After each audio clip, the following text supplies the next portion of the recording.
Hey, everybody. Thank you very much for joining us tonight. This is going to be a good one. This is going to be a good one. So anyway, let me say it like I mean. I'm going to stop giggling and grinning like a damn 10-year-old that just seen Michael Jackson and stuff, but kind of feels that way.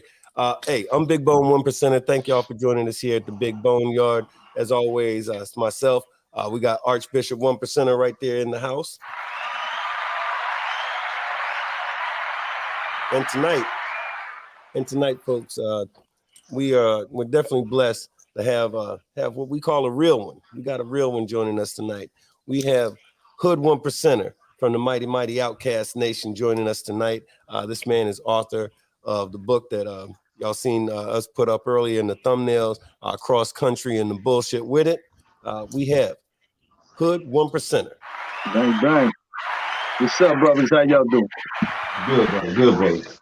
Man, it is good to have you here, man. I'm happy to be here, man. And I like what y'all doing. I've been seeing the episodes. I like what y'all doing, man. Respect, definitely. Man, thank you, brother. We trying to keep it going, man. Trying to educate, motivate, that kind of thing. I gotta ask you a question, Bo. I gotta ask you. The music that plays in the intro, you listen to that music? Or you just put it as background music? On the regular, you know what? The dude that made that's a custom made track that was made for the Big Bone Yard, and the brother that did it, it's a brother named Myron. Myron is he's sort of like the 2000s version of Prince in the sense that he plays everything. He gets into like rock and roll, rap, hip hop, jazz, you name it, and Myron. So I listen to that song for sure. Yeah. And I listen to some of his music, but I'm all over the place music wise. But yeah, that thing, and so that was a I guess how you call it, a custom made song for. And what it was, he was watching us. We did other shows like the Round Table, which I started that a while back, and guest spots on other shows and all like that. And he just said, "Hey, here's the feel that I'm getting."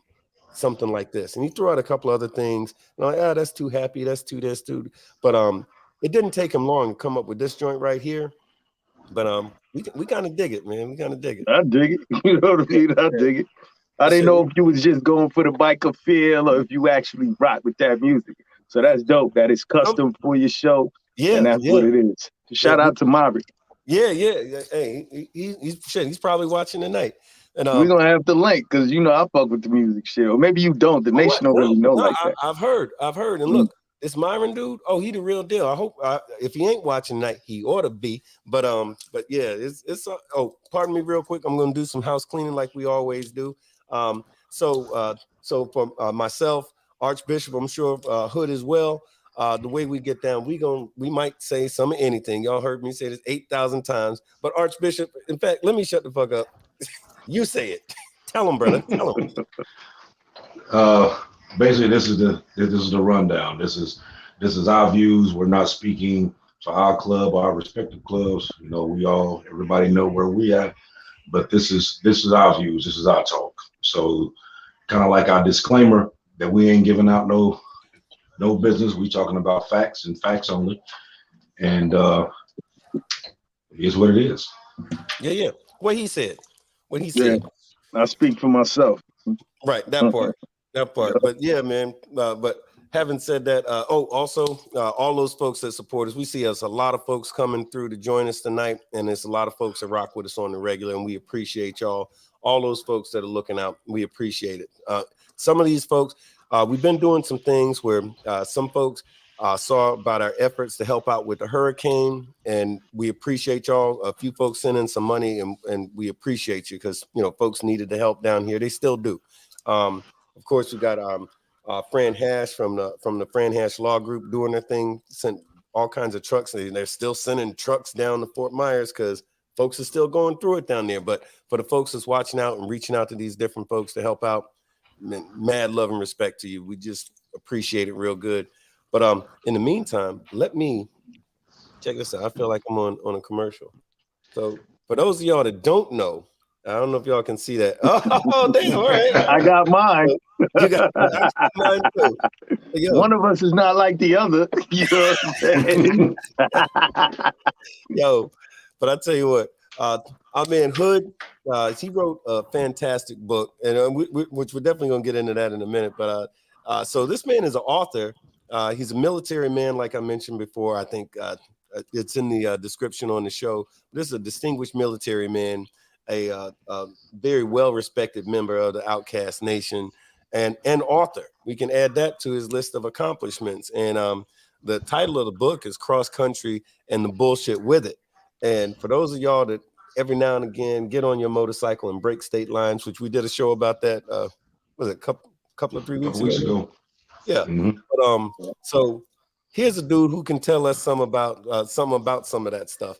But in the meantime, so let me take the first question. Hood, brother, what in the whole wide world, and we're gonna cover some other stuff too, but I gotta know, man, what in the world made you decide I'm gonna write this book?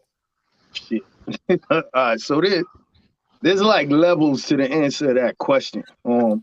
First, it goes back to military experiences where after you come back from war, deployments and all that, I realized it's just how I am. I'm in the moment. I don't capture the moment. So I find myself searching through hard drives, trying to find shit that kind of connects me to those experiences. And I don't have any of that stuff. You know what I mean? I got like a couple videos and a couple pictures, stuff like that. So it's in the back of my mind. I should have captured life more.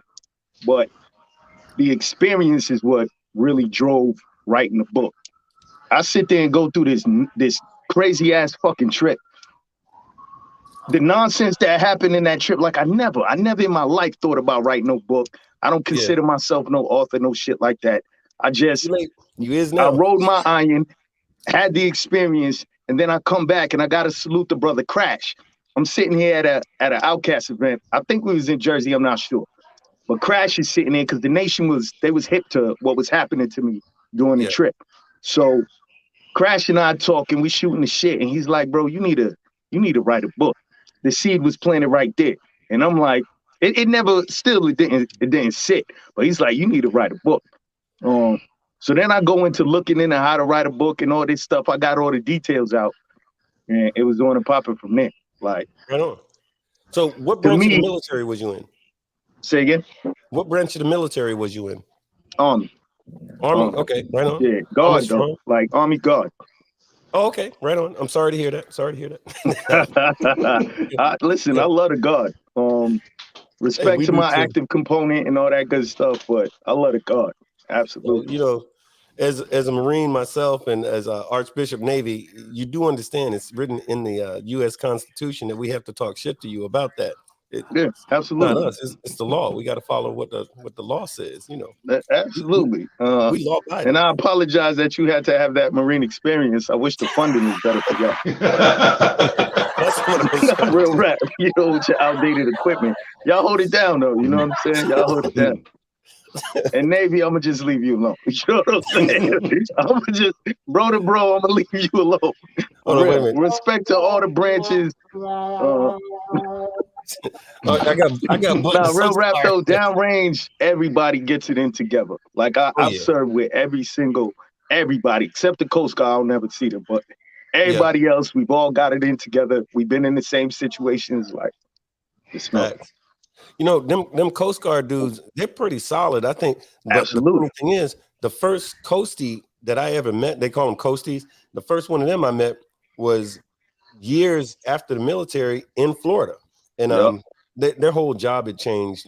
They went from being the Coast Guards who would just get somebody if they ran out of gas out in the water to doing DEA stuff and drug interdiction. And, they start getting it in after, that happened within my lifetime. I'm like, damn, the Coast Guard turned into something serious, Yeah.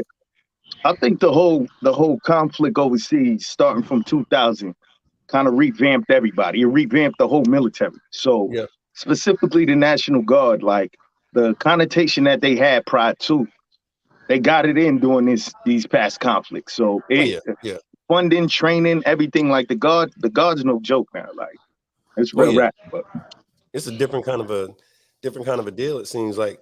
So something that we talk about that comes up a lot, and I definitely want to get back to the book as well.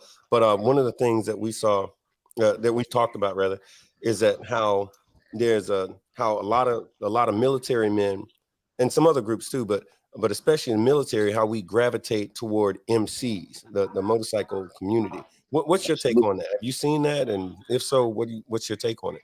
Yeah, I see it, but I experienced it and didn't really realize it until I wrote the book. Kind of being aware of coming back from my last deployment, I had a tight group. They spoken about in the group. In the book. I come back home, you think you good, you've been through this before, and you good. Like, I'm not, you know what I'm saying? I'm not like ducking under tables or doing no wild shit. But you think you are the same person you were, but you're not. You miss certain elements of what you came back from. We would sit there and link up and have dinner together, have little meetings, me and my Wolfpack group.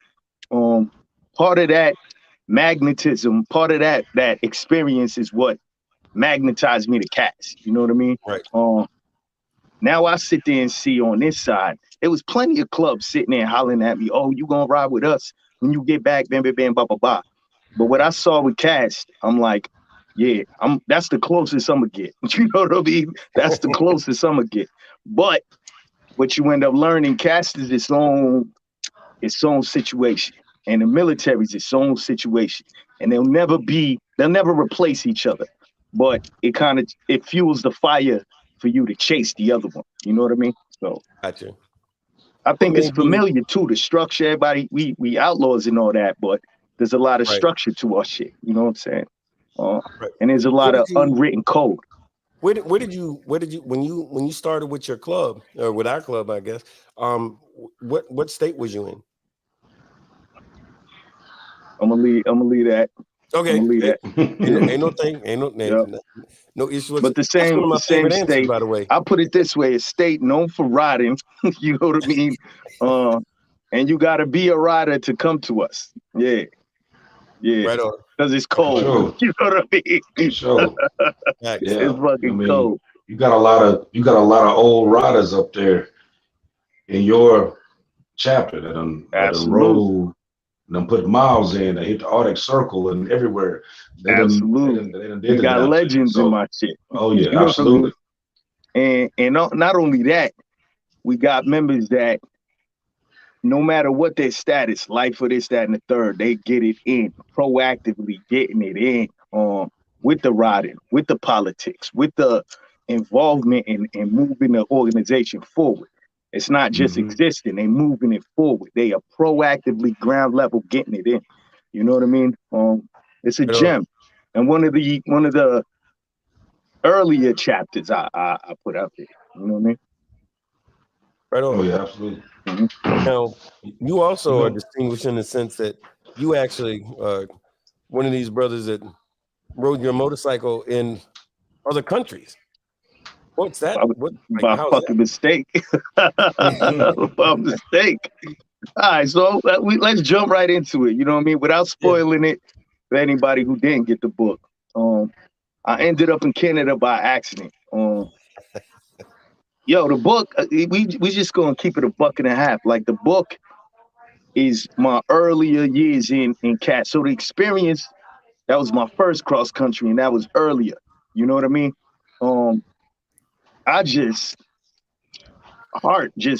Okay, we're going here, bam, let's hit it. So I went to Detroit first. So I thought I was going to Detroit first. And on my path, I ended up hitting the borders of Canada, not prepared. And it gets crazier from there. Like, I end up not having a plate because the plate ripped off because all I had was 2 bolts. The book is like a collection of shit not to do. You know what I'm saying? For real. But I see this in retrospect. Like, I could sit there and outline my mistakes as I became a more seasoned rider. I'm a baby Smurf. And all the lights that you start, you a baby Smurf. I may be a fucking seasoned person in combat and seasoned in life, but joining CAS, you got to start all over again. You know what I mean? So you take who you are and you bring it to what you're dealing with. And in that situation, there's mistakes I made. I'm like, you fucking serious, bro? Like, you know what I'm saying?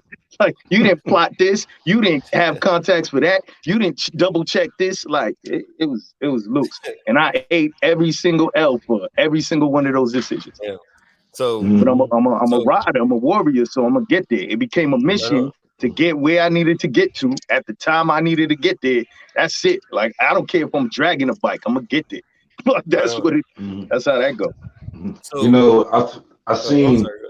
like as you reading along in his book, the first thing that I noticed was that, you know, actually being a biker, a rider, you kind of, as you reading the book, you go along with the book like as though you actually, like you was actually there when this was going on. You know what I mean? And you picturing in your mind like, okay, this is what happened. This is what's going on. This is what I'm gonna do. Blah blah blah blah. You know, it kind of pulls you into it. But then it was like what kept you into the book is that each place that he went, whether it was Detroit or Kentucky or Kansas or Colorado, you know, different stuff kept happening. Not only did you see the stuff that was happening, but you also seen how he adapted and overcame from what went on.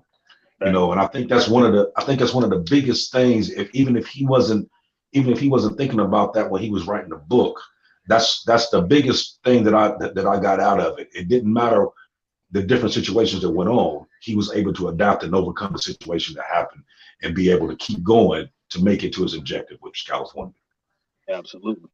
So that's like the big takeaway from it is to keep on keeping on. And there's a lot of takeaways from it, and I'm glad. I am absolutely glad that you just highlighted that, because there's many gems in the book, because the book was written over time. Like, I really put a lot of thought into the book once the ball started rolling, and you get more than what it sounds like. Okay, cross-country trip, he went on some trip and had a whole bunch of bullshit happen, and he's in this outlaw club, rent. Nope, there's a lot that I learned about myself, and I felt it a necessity to share some of these gems if you pick them up. You know what I mean? Mm-hmm. And for you to use the verbiage that you used, it already identifies something the three of us are familiar with. I see that as something useful to the organization that we're in. There's a bit of resiliency in how we attack missions. It turned this situation, that trip turned into mission mode for me. One, which is what I needed, just off of coming back from war, blah, blah, blah. I needed that. But then also, I realized the organization needs stories like that to sit there and tap into your own resiliency when you ride it. Stop being a sucker with it. Like, complete some shit.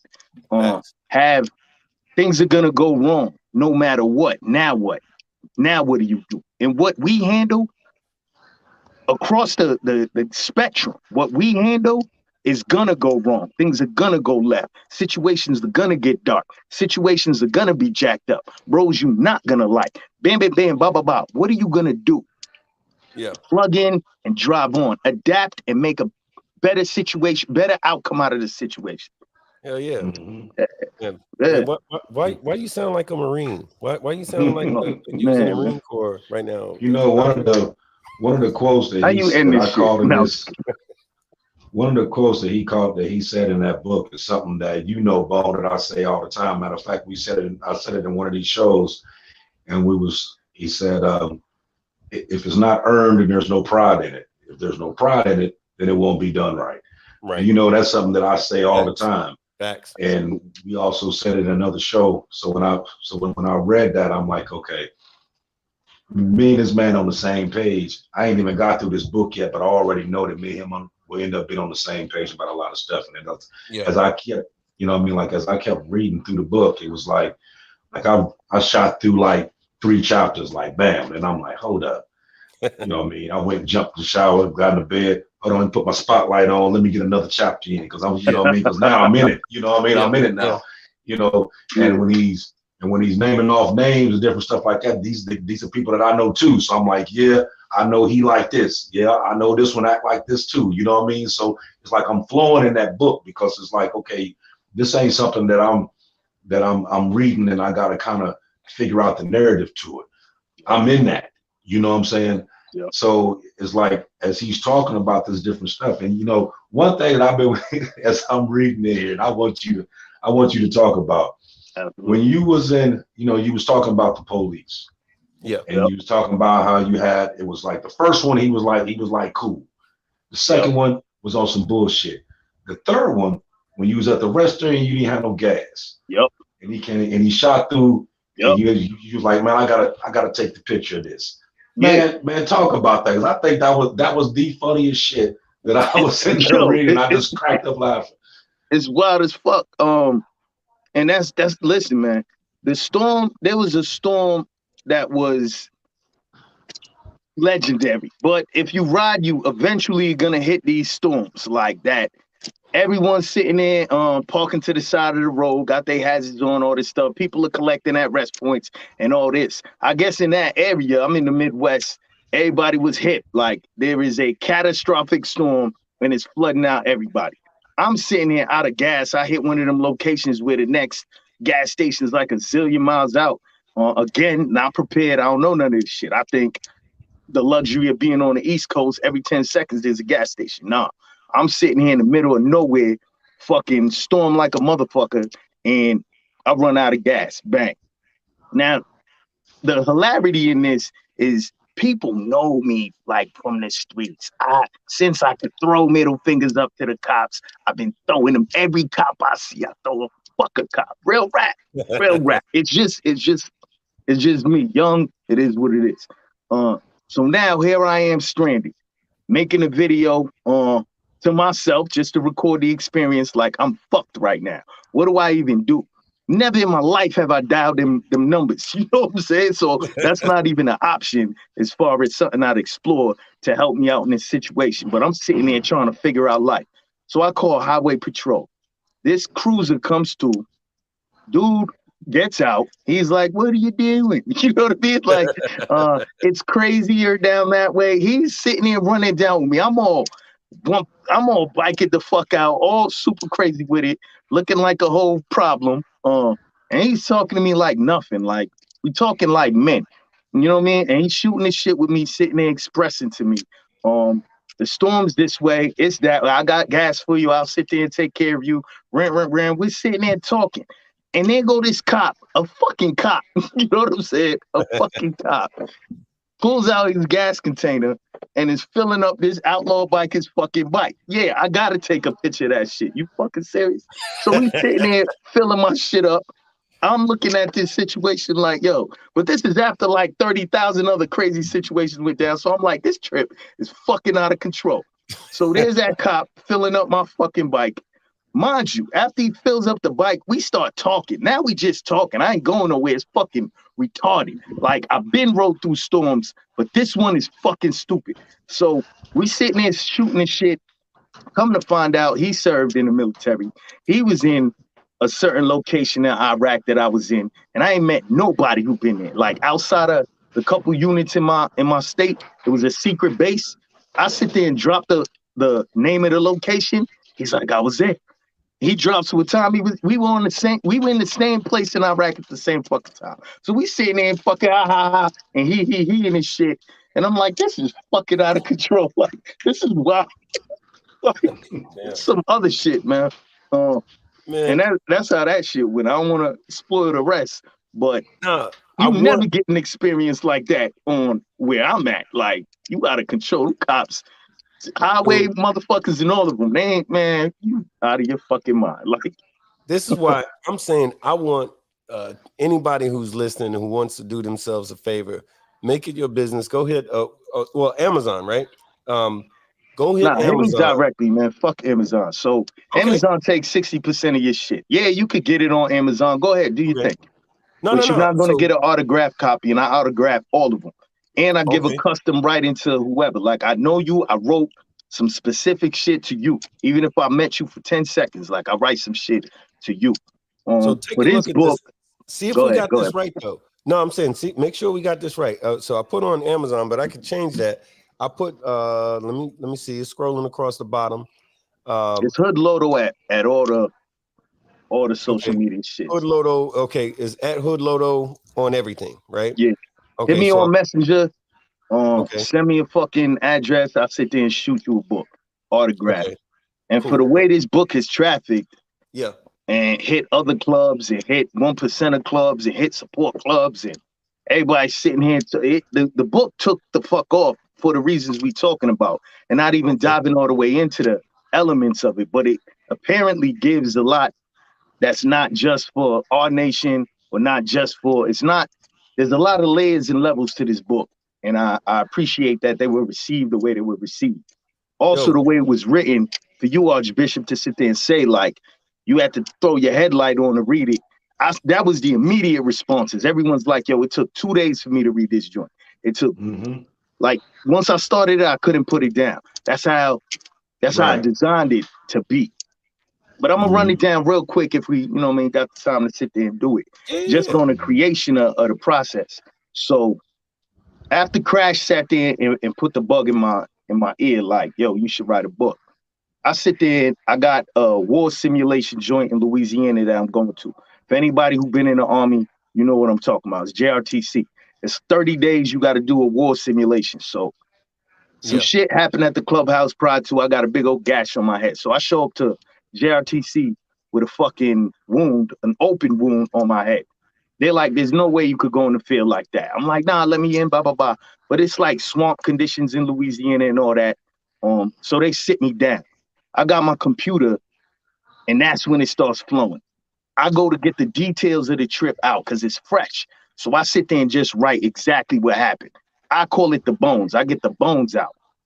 To the degree, because I wanted this shit to be so authentic. Like, I'm capturing history. Again, like I stated, something that I feel I haven't done in my life.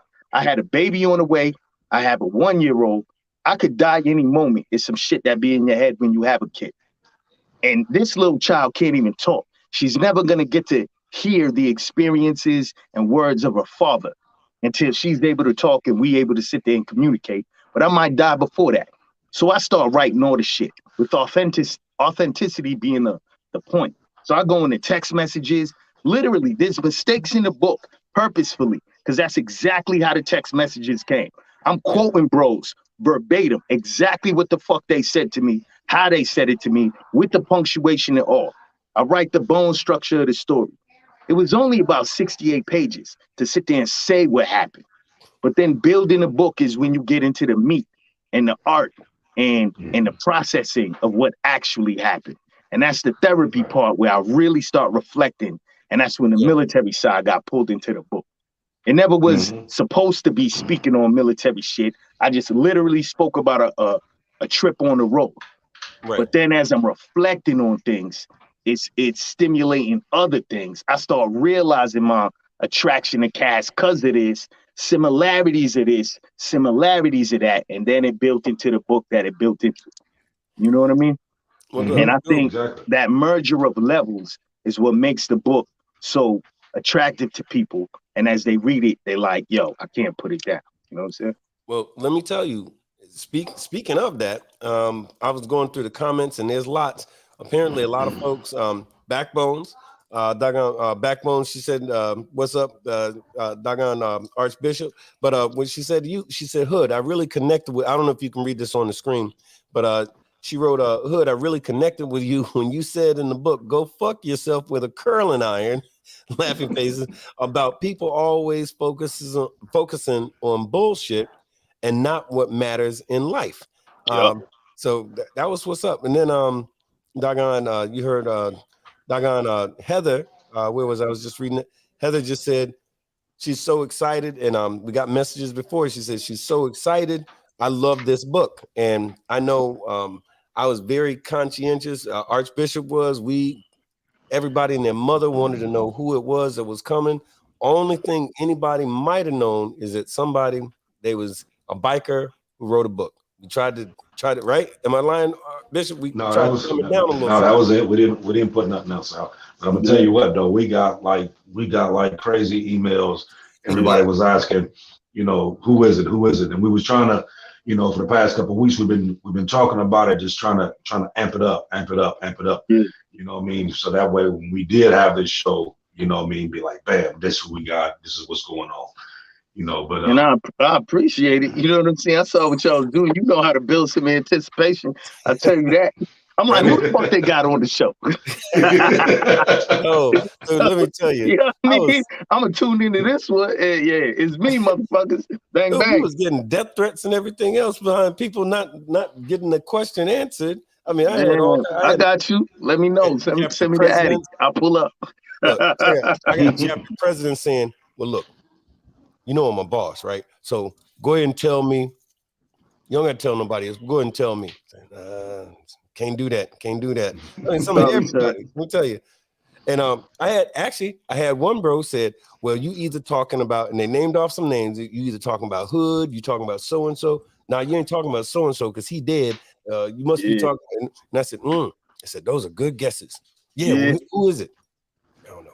But anyway, you know, speaking of the dead, though, as you bring that up, I just want to drop this real quick. So, in the process of learning how to sit there and write a book, and I got like the meat and the bones done, and I'm almost ready to sit there and ship out a copy to some people in the nation that I want to pre-read the book. So I had a little lineup, only 3 people that I'm like, yo, I want them to read the book, give me some feedback, bam, bam, bam. So Big Bear, I'm like, let me just fine tune things. I'm gonna ship it to Big Bear. Boom, he's all on board, all that shit. Waiting, I'm like, nah, it's coming. And then we know what happened to our bro. You know what I'm saying? So my R.I.P. Big Bear, my bro passes. So I'm like, motherfuck, like damn. And we go through that.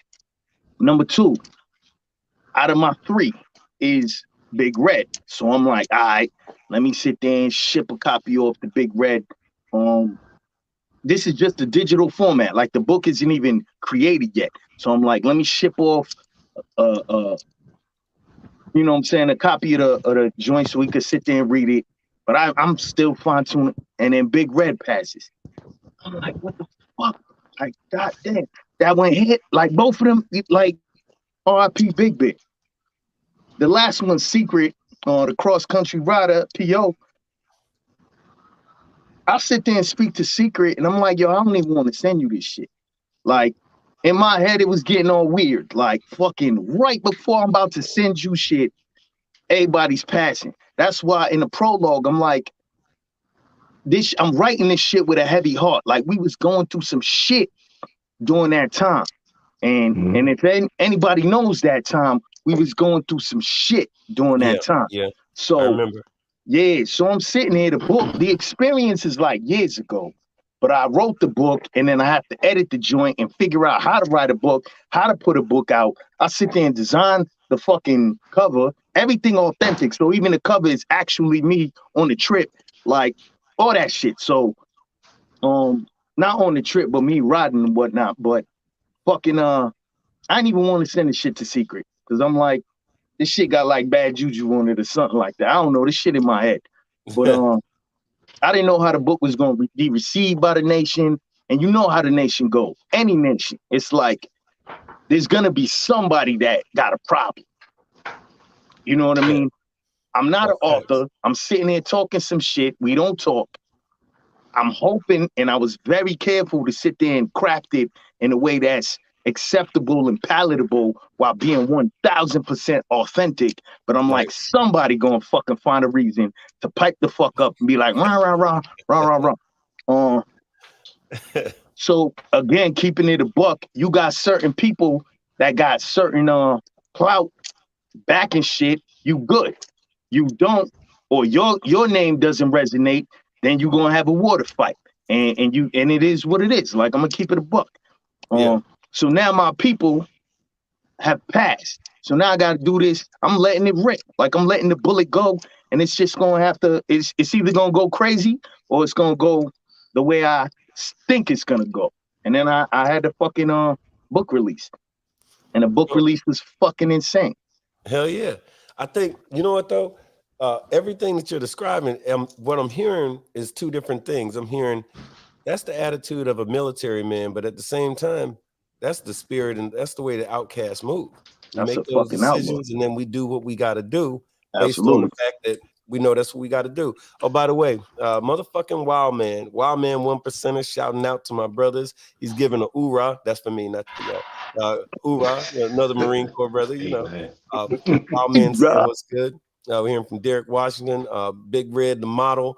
Let me take a second to holler this out. Let's say this. Let me put on my old man glasses so I can read this shit. In the post log in the back of the book, somebody wrote, I think something that just captures this a lot. And I know we're talking a lot about the book because that's what we're talking about. But anyway, it says, many have ridden cross country, but none have gone cross country like this.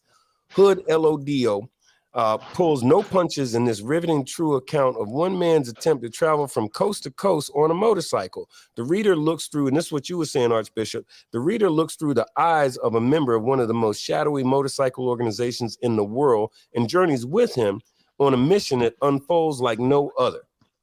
If I didn't know shit else, right? If I didn't know shit else about what this book was, it was going on with and everything, that right there is going to make me stop the world and say, hey, you know what? Let me see what the hell's going on with this. There's a part two, or not a part two, but the next part of this is Cross Country and the Bullshit With It is a truly reflective book that has the rare ability to leave any reader changed, whether that reader is a biker or not.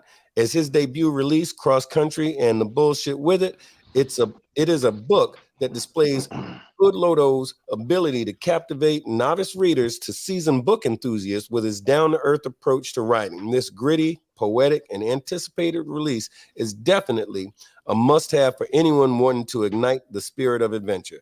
And wow, I don't know who wrote that, but I freaking love the way that it came across, because that's really that's like the spirit. Most folks that I know that have read this book cover to cover, most cases they read it like 3 times. It's like a potato chip or something. They don't just do it once. They're gonna read it 3 times.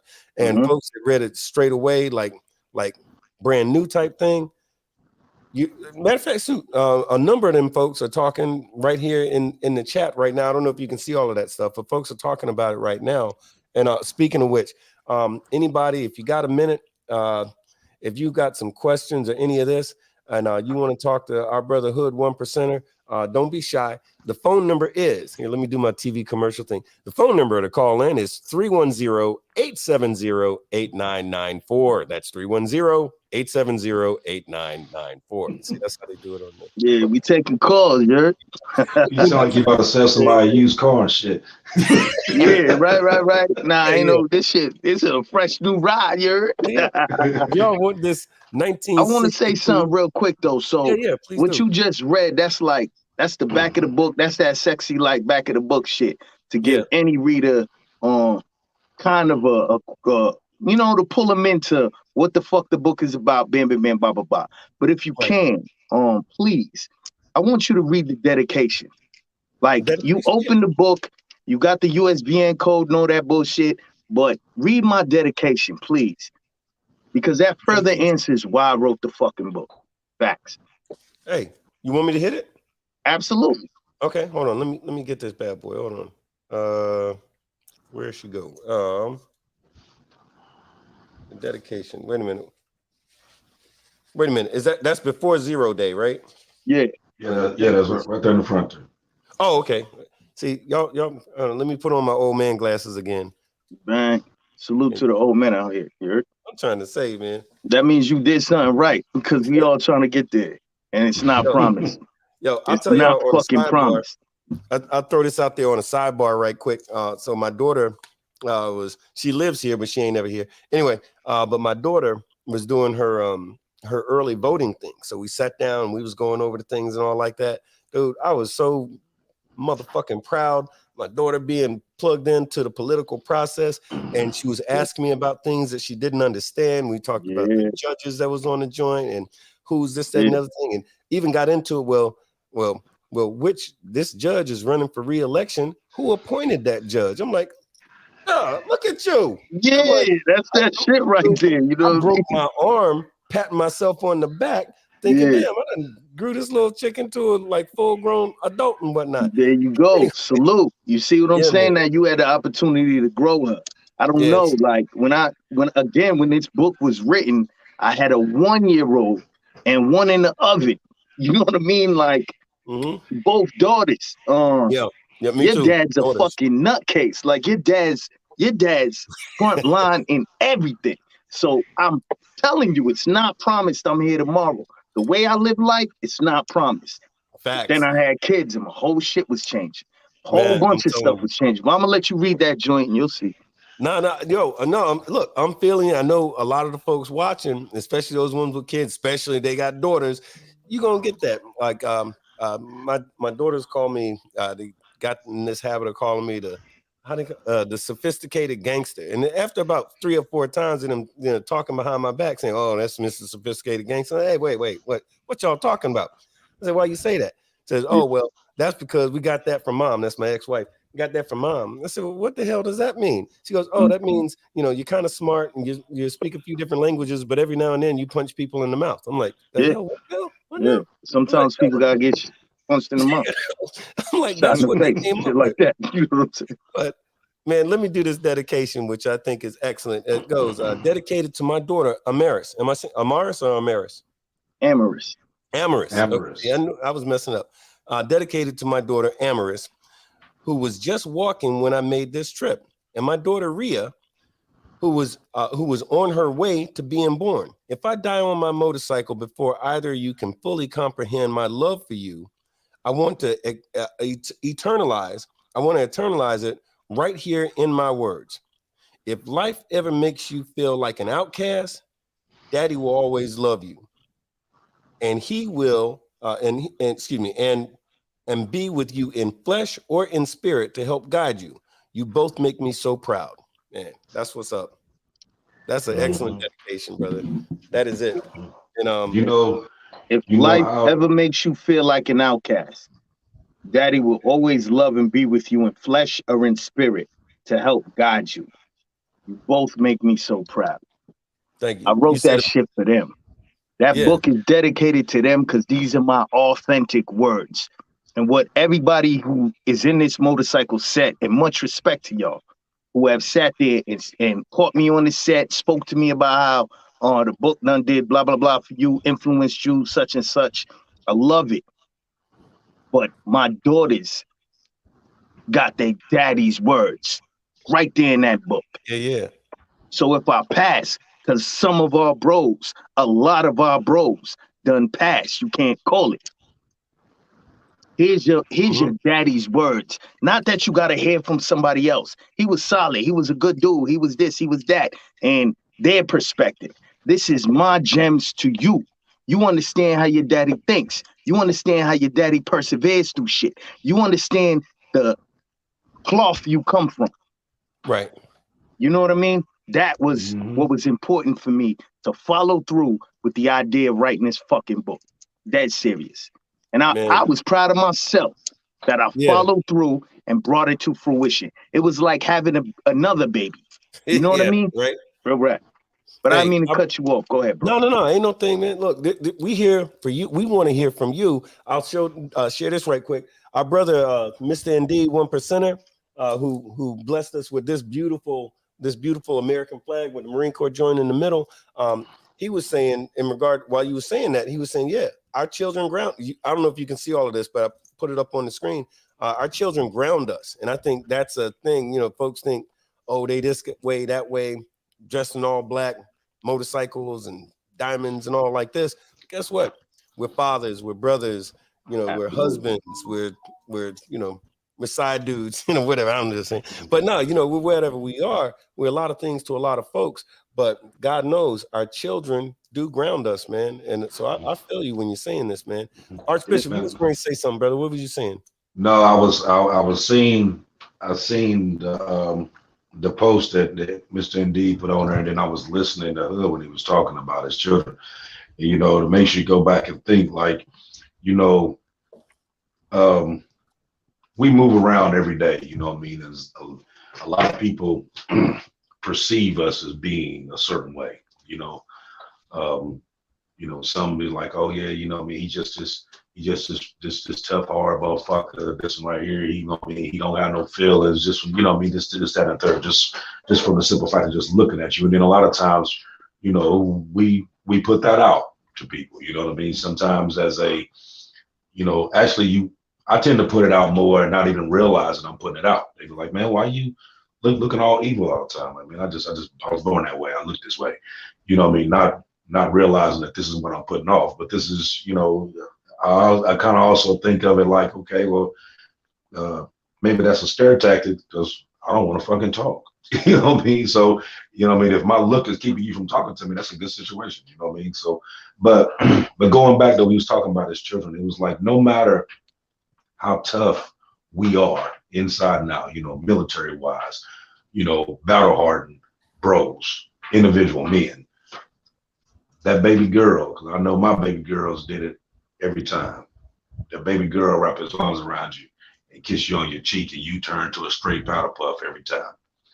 Never fails. Now my boys, you know what I mean, they do it, you know what I mean, tell, you know what I mean, throw them over the bed and they laugh and you're gonna run on about the business. But it's a thing about them baby girls that it hits your soul. You know what I mean? You can't say no to your baby girl. You know what I mean? Facts. Because as they get older, they look for men that's like you. You know what I mean? Because you the one that, you know, basically molded them. You know what I mean? So they looking for that tough exterior, but knows how to put it away and be soft on the other end. You know what I mean? So it's funny that, you know, he made this book about his daughter to be able to, that way, if anything ever happened, that they could go back and look at what he wrote to understand what he is as a man. Right. You know what I mean? I was when I was thinking about, I was telling the hood the other day, and I was thinking about writing a book myself. I said, man, for all the shit that I've done throughout these years, I could write a damn mini series on just about anything, you know, from so much stuff that I've done, because it was something that he said just now that made all the sense in the world, is that you could pass away tomorrow. When you pass away, your history passes away with it. Anything that you put on paper is everlasting. Yo, I felt that. You know, I felt that for real. The book is eternal. Like it's eternal. Like I could re-release the book with pictures because I got pictures to everything. I'm just super private.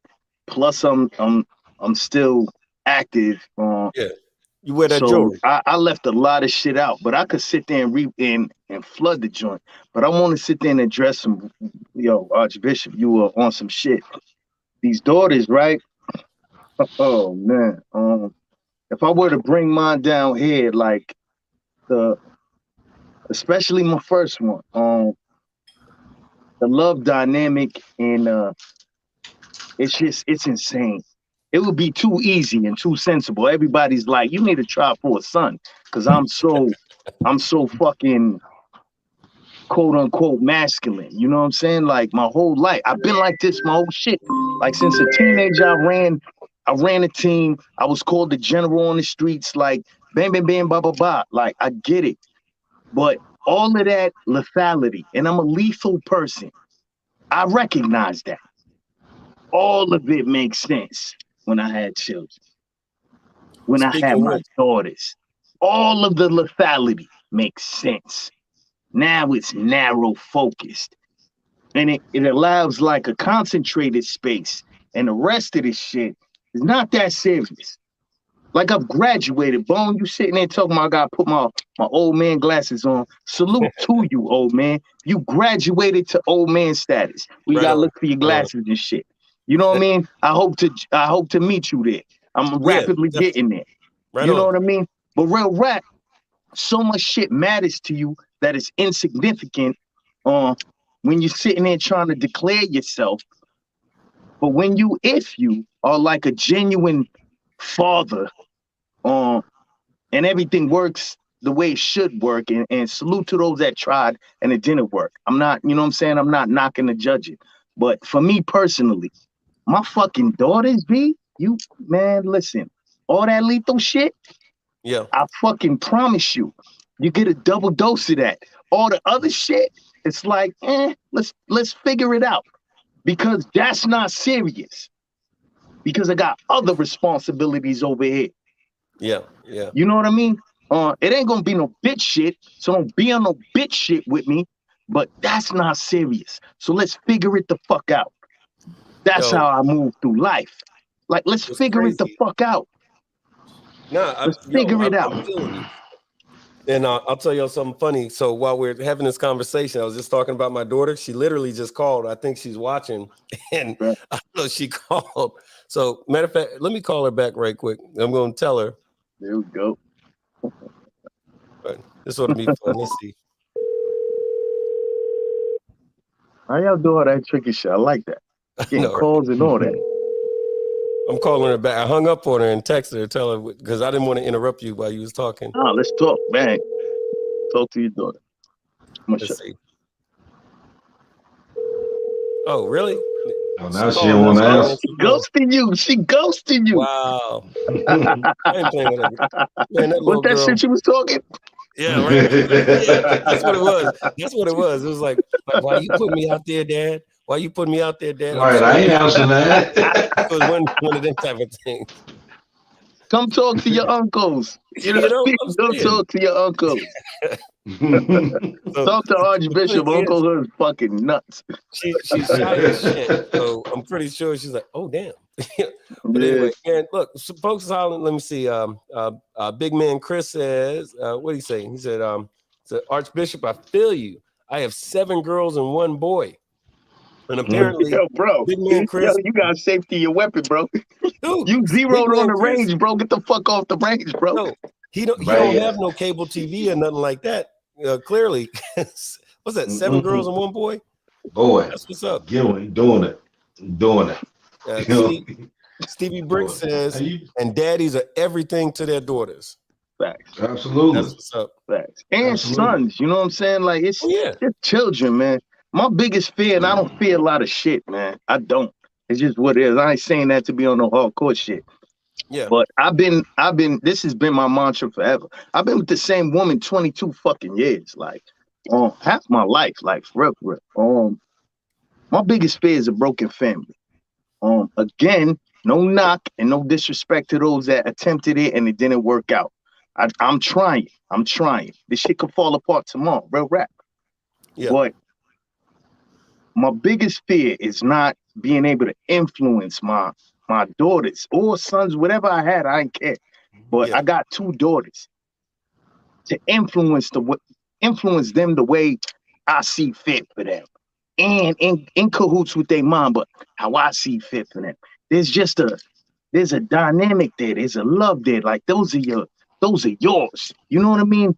I don't have war bigger than the love that I have for my children.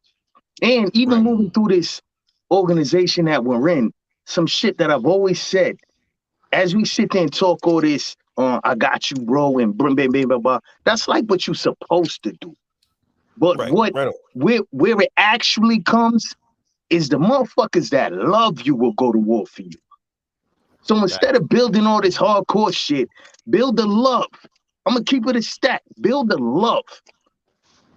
The motherfuckers I sat there and designed myself with, that's hot. That's that fucking Black Dragon shit. Salute to Black Dragon. Yo, man. But real rap. See, you threw me on my pivot. Oh, stand by. We got somebody calling. Hold on. Bang.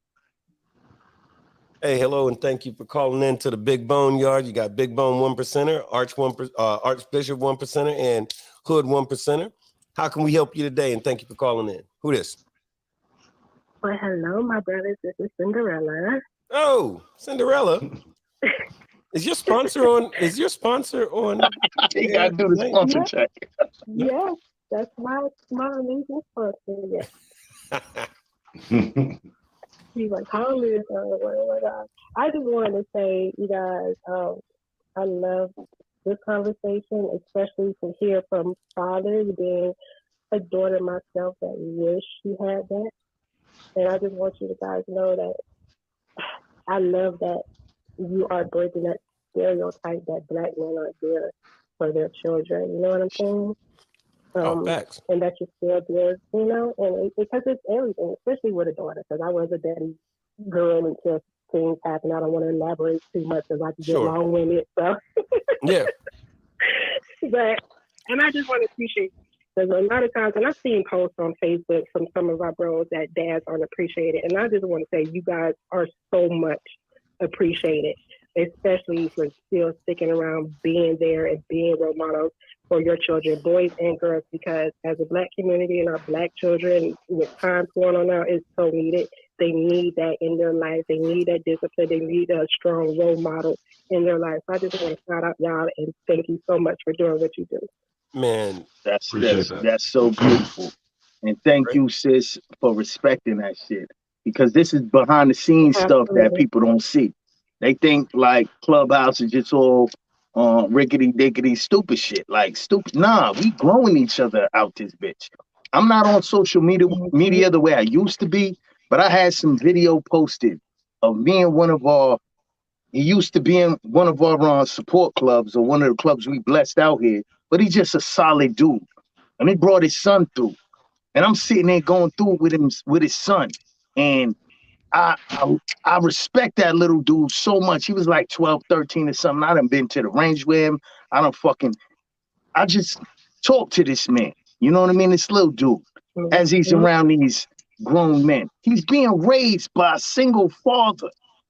Yeah. Like, and he brought him to the clubhouse. He's sitting there going through some boxing training type things, but I really wanted to just tell him, yo, I love you, little man, and I appreciate you, and whatever gems you could get from this environment, bang, like it's solid shit over here.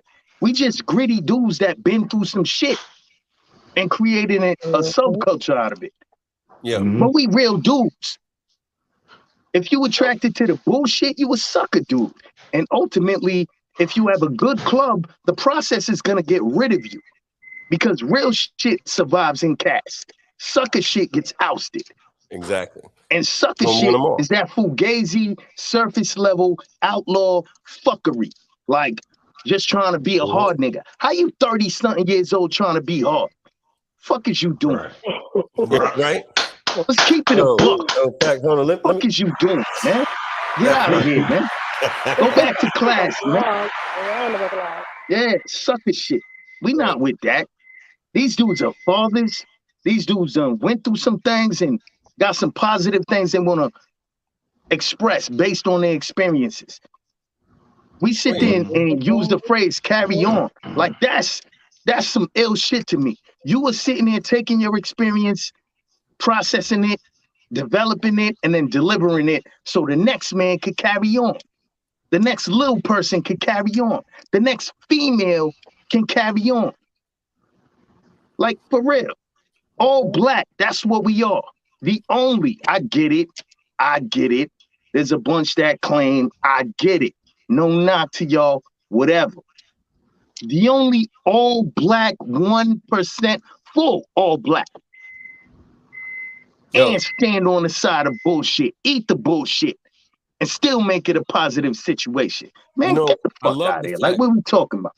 I love the fact that Cinderella called in to say that because, there's a lot of, and this is a big reason as to why we do this show is because there's all kinds of silly ass stereotypes that's out there all the time about who we are and what we do. The narrative is dictated by everybody from law enforcement, from folks that don't understand us or that don't want to, it's a lot of that, right? But in real life, and we've discussed it before on this show, where, hey, your best friend, a lot of times, even if you don't know him, is that biker that lives down the street. Because when something goes on, we saw a lot of that during the hurricane, but we've seen a lot of that in Ferguson, Missouri, when the place was getting torn apart. We've seen that in Alabama, we've seen it in Florida, we've seen it in Texas, we've seen it all over. Whereas, guess what? The ones that get it in, of course, we care about our families and our brothers, but we care about our communities. We talk about it a lot. Take care of the community. Community's going to take care of you. But what Cinderella said is that, hey, what we did by just chopping it up like we do, got on the conversation about our daughters. My daughter called in, then ghosted me. I'll deal with her later. But guess what? We're fathers who love our daughters. We love our sons, right? And that's the thing. So Cinderella, thank you for sharing that. Because that's a word and a message that a lot of folks really don't get. Yeah, there's other stuff that goes along with this jewelry and our lifestyle and everything like that, but that does not make us any different than anybody else who loves their kids. Absolutely. So definitely thank you. And I know you just called in And we because go to that the funny looking extent dude.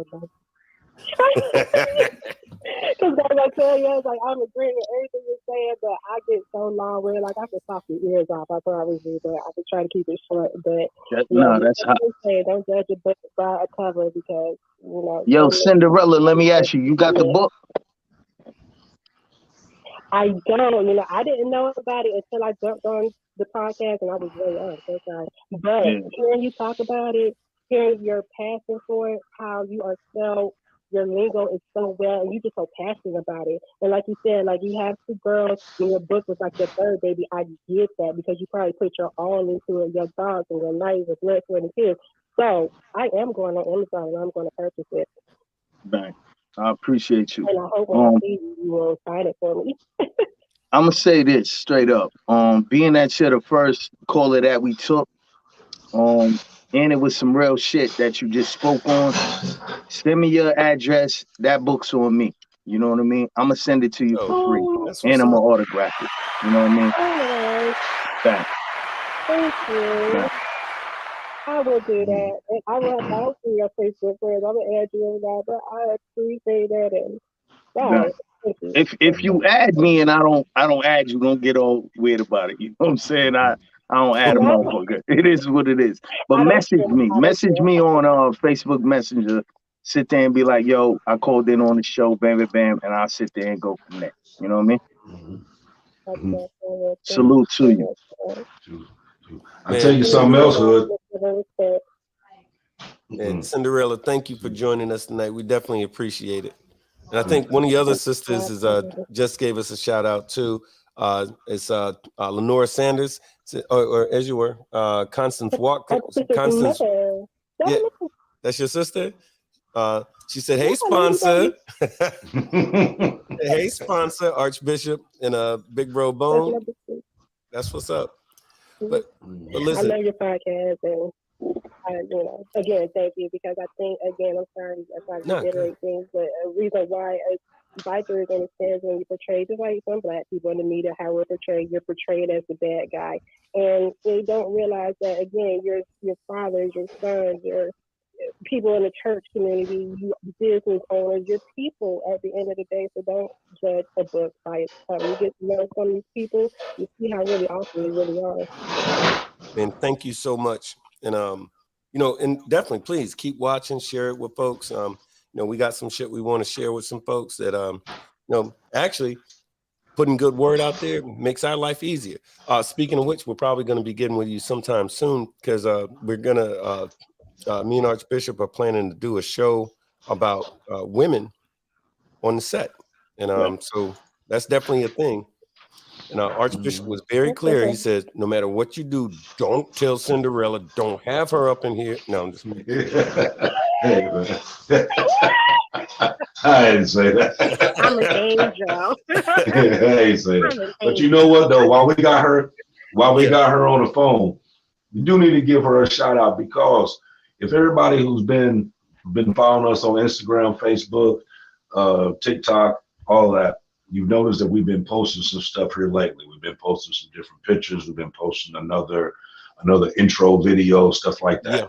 Cinderella is the one who came up with that. She the one that put all that together. And like I said, that was just something that I brought up to her, was like, hey, what do you think about this? And because she had did something else for me. And she was like, well, you know what? Let me work on it. Send me some pictures. Let me dibble and dabble with it a little bit. Okay, cool. Shout it to her. And she came up with something that was, it's not finished yet, but it's hot. It's hot. We've been getting a lot of reviews on it. A lot of people have been chiming on it. So, since you on the phone right now, we just want to take, just take a minute and say, I appreciate everything that you do to help us out on the big volume. Yeah, facts. Because let me tell you, that was some hotness, and we're gonna be getting that in the rotation here in just a little bit. We didn't do it today, but it's coming soon. Just because we wanted to make sure that it looked really good. Yeah, I know you wanted me to add some more pictures and extend it a little bit, so I was just waiting on that. But it was my pleasure, guys. I'll do anything to support, especially in my sponsoring you did, Bone. So absolutely, you're very welcome. It's my pleasure. I'm honored that you even want to have this as your intro. Man, I'm a big fan of good POs, right? I'm saying, But you, much love but you to know, POs, man. even with that, you know what I mean? A lot of people that's in our audience, like I said, I didn't even know that she knew how to do that. And she's my PO. And I didn't even know that that's what she messed with. You know what I mean? This is something that she do on the side. This ain't her regular 9 to 5. But while we was talking is when I found out that this is what she do. You're a Now, horrible there's a sponsor. lot of people, whatever, man. She ain't gonna tell you that. Bet you she don't tell you that. Bet you she don't tell you that. But anyway, there's people that come on this show every week that listen to us every week that has a variety of different skill set. You know what I mean? That could be used for anything. You know what I mean? This is some of the stuff that we be asking all the time. You know what I mean? If it's stuff that you do, put it out there. Let us know. Right. You know what I mean? Right. Because this is, this ain't just us just sitting here talking for an hour. You know what I mean? We're nothing if you're not here. You know what I mean? So if you doing something, if you singing, if you writing a book, if you have a art show or whatever your art content that you do, put it out there. Let us, you know what I mean? Let us know about it. Send us some information or let us put it out there. You know what I mean? One hand scratches, one bag scratches another one. You know what I mean? We all eat. You know what I mean? That's the biggest thing about this. You know what I mean? Everything that we doing, we putting this out here not just because we don't have nothing to do at 7 o'clock on Sundays. We put it out here as education. Because one of the things that I learned years ago is that you always educate someone before you step on their neck. So the education is key.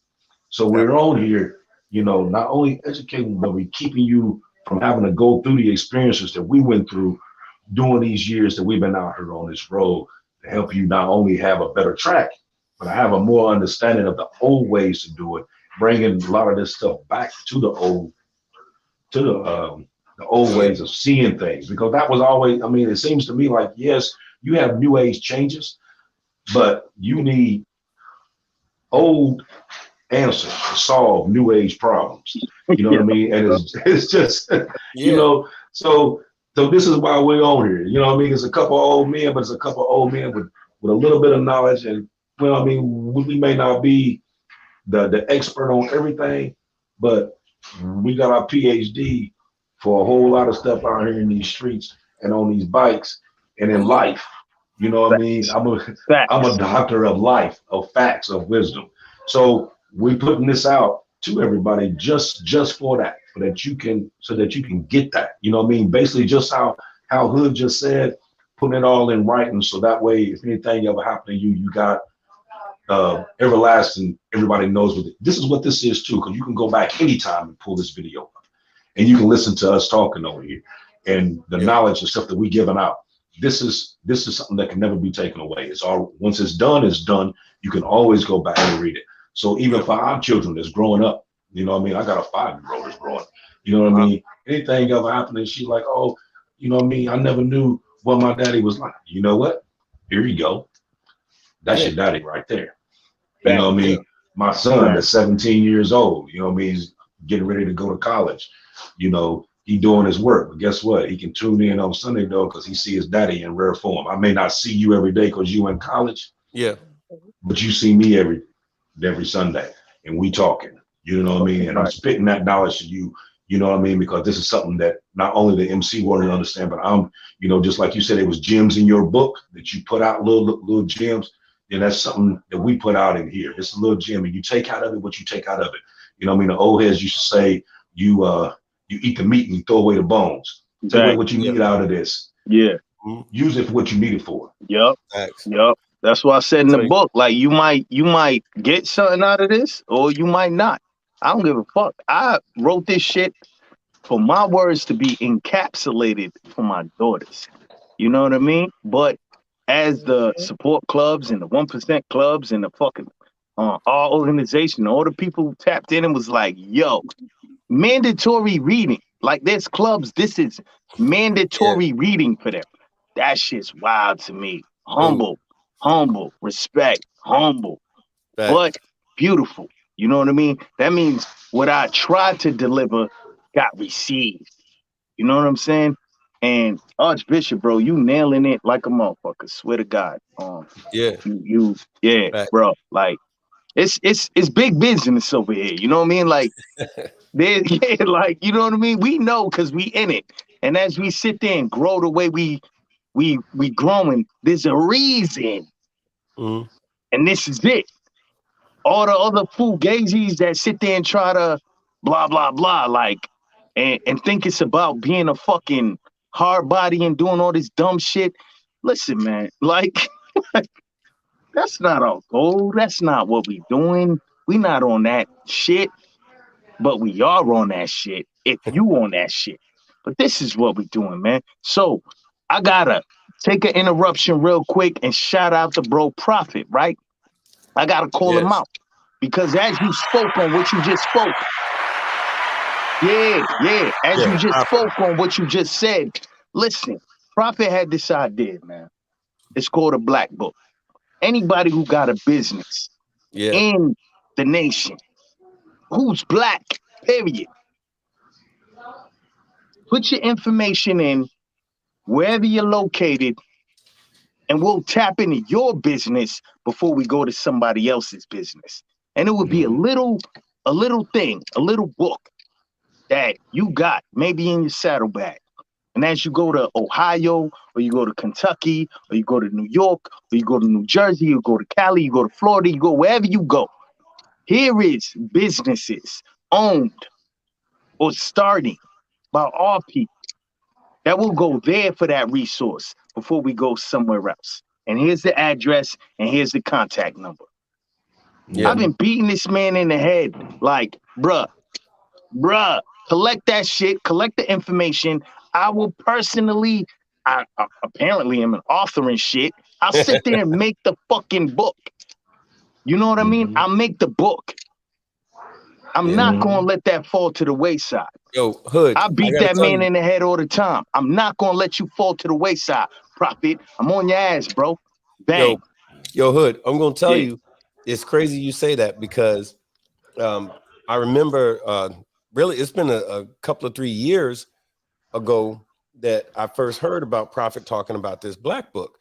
Bang. And what we do, I'm the me and Archbishop, I'm the chair for the COC in this part of Florida, and Archbishop is the Sergeant Arms. Right. And we've been having this conversation. Long story short, we actually started doing it where we developed a list. Now it's not a black book because the COC, a lot of different clubs under us in the COC, but the idea was, where's a place that's cool to go? Where's a place that's not cool to go? What place hates us and don't ever want to see us, don't deserve our business because they acted a certain way or whichever. And then here's the ones who we fuck with. And let's make sure. So as folks come in from other places, they can go to the website or any of this kind of stuff and get an idea. Here's where I want to go. Because these brothers here, they fuck with those guys. We're going to fuck with them. And absolutely be spread, but especially amongst us, the idea of a black book, that ought to be area to area, state to state. Bone, I gotta interrupt you real quick. Yeah, go ahead. You know what I mean? That's biker shit. That's like that's mandatory shit. What you doing is beautiful. And Florida, hold it down. Like that's some example shit. But that's just on like biker logistics. Yeah. What I'm talking about and what Prophet originated was a economic system. Anybody who got a business, anybody who got a resource, anybody who got like, you just said, I didn't know my PO fucking did blah, blah, blah. I do blah, blah, blah. Listed in a book so that if you need it, you can tap into the fucking nation to get it. Instead of going to Walmart, instead of going wherever the fuck you about to go. Like tap into the nation. Now money is getting circulated in the nation. You developing that PO. If she's solid, because they last about, I don't know, expiration date of a PO, year and a half. Bang. Real talk. Unless it's solid ones. I'm going to keep it a buck. Shout out to all the ones that sit there and give me friend requests. You got to last at least a year and a half before I accept that shit. Real talk. Much love to my sisters, man. Much love. But the name I brought out when I was sitting here building this book was Secret. Like, bruh, she rides, man, listen. You sit there and ride because that's what Outcast does. You're gonna be respected to levels that the bros respect you. But we'll put that aside. I ain't gonna go down that mission. Anyways, a fucking book of every business, every sit there and service that bros have in one little thing you keep in your saddlebag, a little micro book. Bang. You go to fucking such and such state, you about to get something to eat, and you go to a family member. Come on. That shit's crazy. Yeah. Like, really, when this show's done, process that shit. That shit's crazy. Keep the money in the family. Yeah. Absolutely. We could do all this biker shit. We do it. We already do it. We're already national like you wouldn't imagine. We're everywhere. Bang. Hey. We're growing. We're on your ass. Hey, Facts. let's catch a call real quick. Yeah, let's do it. You know me, I'm fired up, man. Hey, thank you The for money's calling. where it's at. Let's talk. This is the Big Bone Yard, and thank you for calling. You got Big Bone 1%er, Archbishop 1%er, and Hood 1%er on the phone with you. Who is this, and what's going on? Yo, Bone, this is Rex from Frogman MC, man. I want to get some love with you and your crew. Your man, Hood, he brings that energy. Facts. Wait, what's your club again? The Frogman MC. Oh, okay. Right on. Where you out of? Out of Tampa. Oh, okay. Oh, Frogman. You said Frogman. Yeah. Yes, sir. Oh, yeah. Y'all in the COC. That's what's up, man. Hey, man, look. Thank you for getting at us, man. And yeah, you're right, man. Doggone Hood, he's what we call a real biker, right? He brings that fire, son. Yeah. I'm saying, man, we're gonna have to get him back. That's the best you'll get, Bone. I'm telling you, man, this is a good one. Yeah, man. Thank you. You know, it's Archbishop's fault because Archbishop went and told Hood a bunch of lies and tricked him on coming on this damn show. He told me there was strippers and Brazilian chicks. He said all sorts of wild shit, man. Yo, what's up with your man, yo? Hey, yo, you my dude. Hey, yo, you on the phone. You my dude.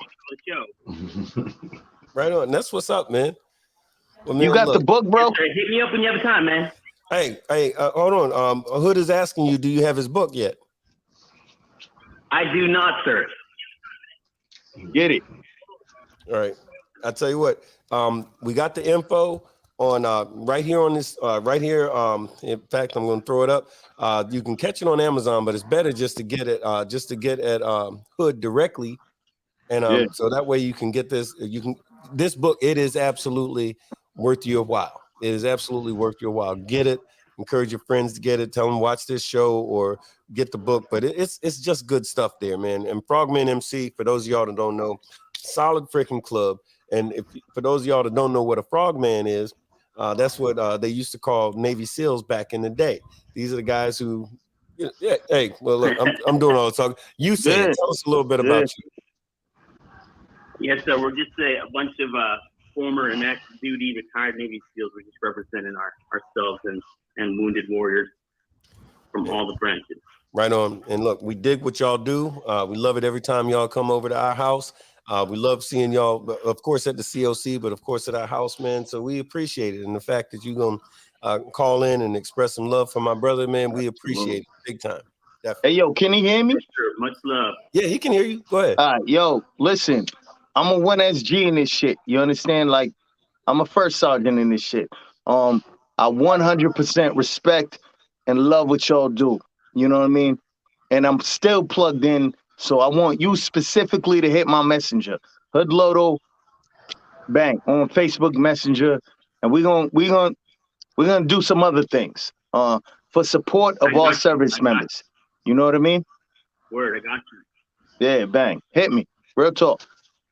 Yes, sir. All right, my man. Don't call me sir, man. I just told you I'm a 1SG. You know what it is, man. You said he work for a living. All right, good, I got you.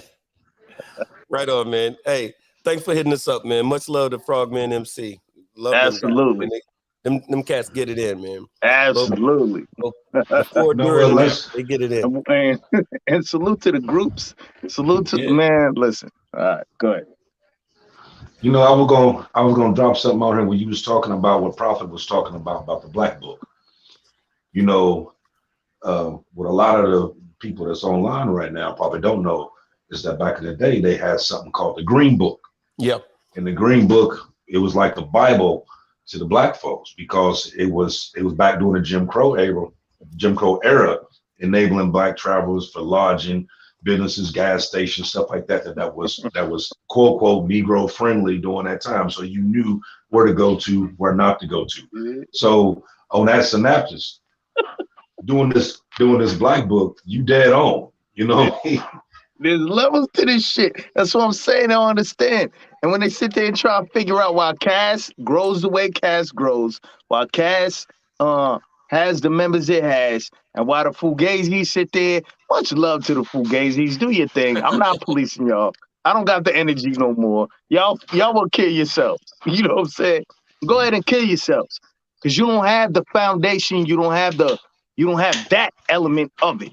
You're still trying to be quote unquote outlaw bikers. Man, fuck you. Like seriously. Like seriously. Outlaw. I love that dude. I'm a put it in for that dude. Has nothing to do with no fucking positions. Has nothing to do with nothing. We sit there and talk some business shit. He's helping me. And I'm helping him. Yo, I learned some shit. Bang. Here's how you can grow your family. Here's how you can grow your business. Here's how you can grow.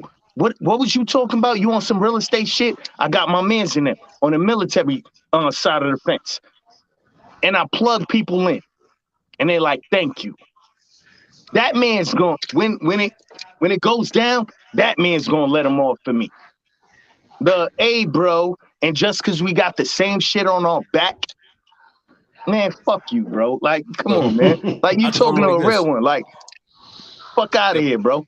I know it. I get it. I love it. I like it. You had the energy to sit there and be attracted to the shit I'm attracted to. But when we say carry on, that means plug in. Plug into the system, the real system, not the fugazi bullshit. Plug in.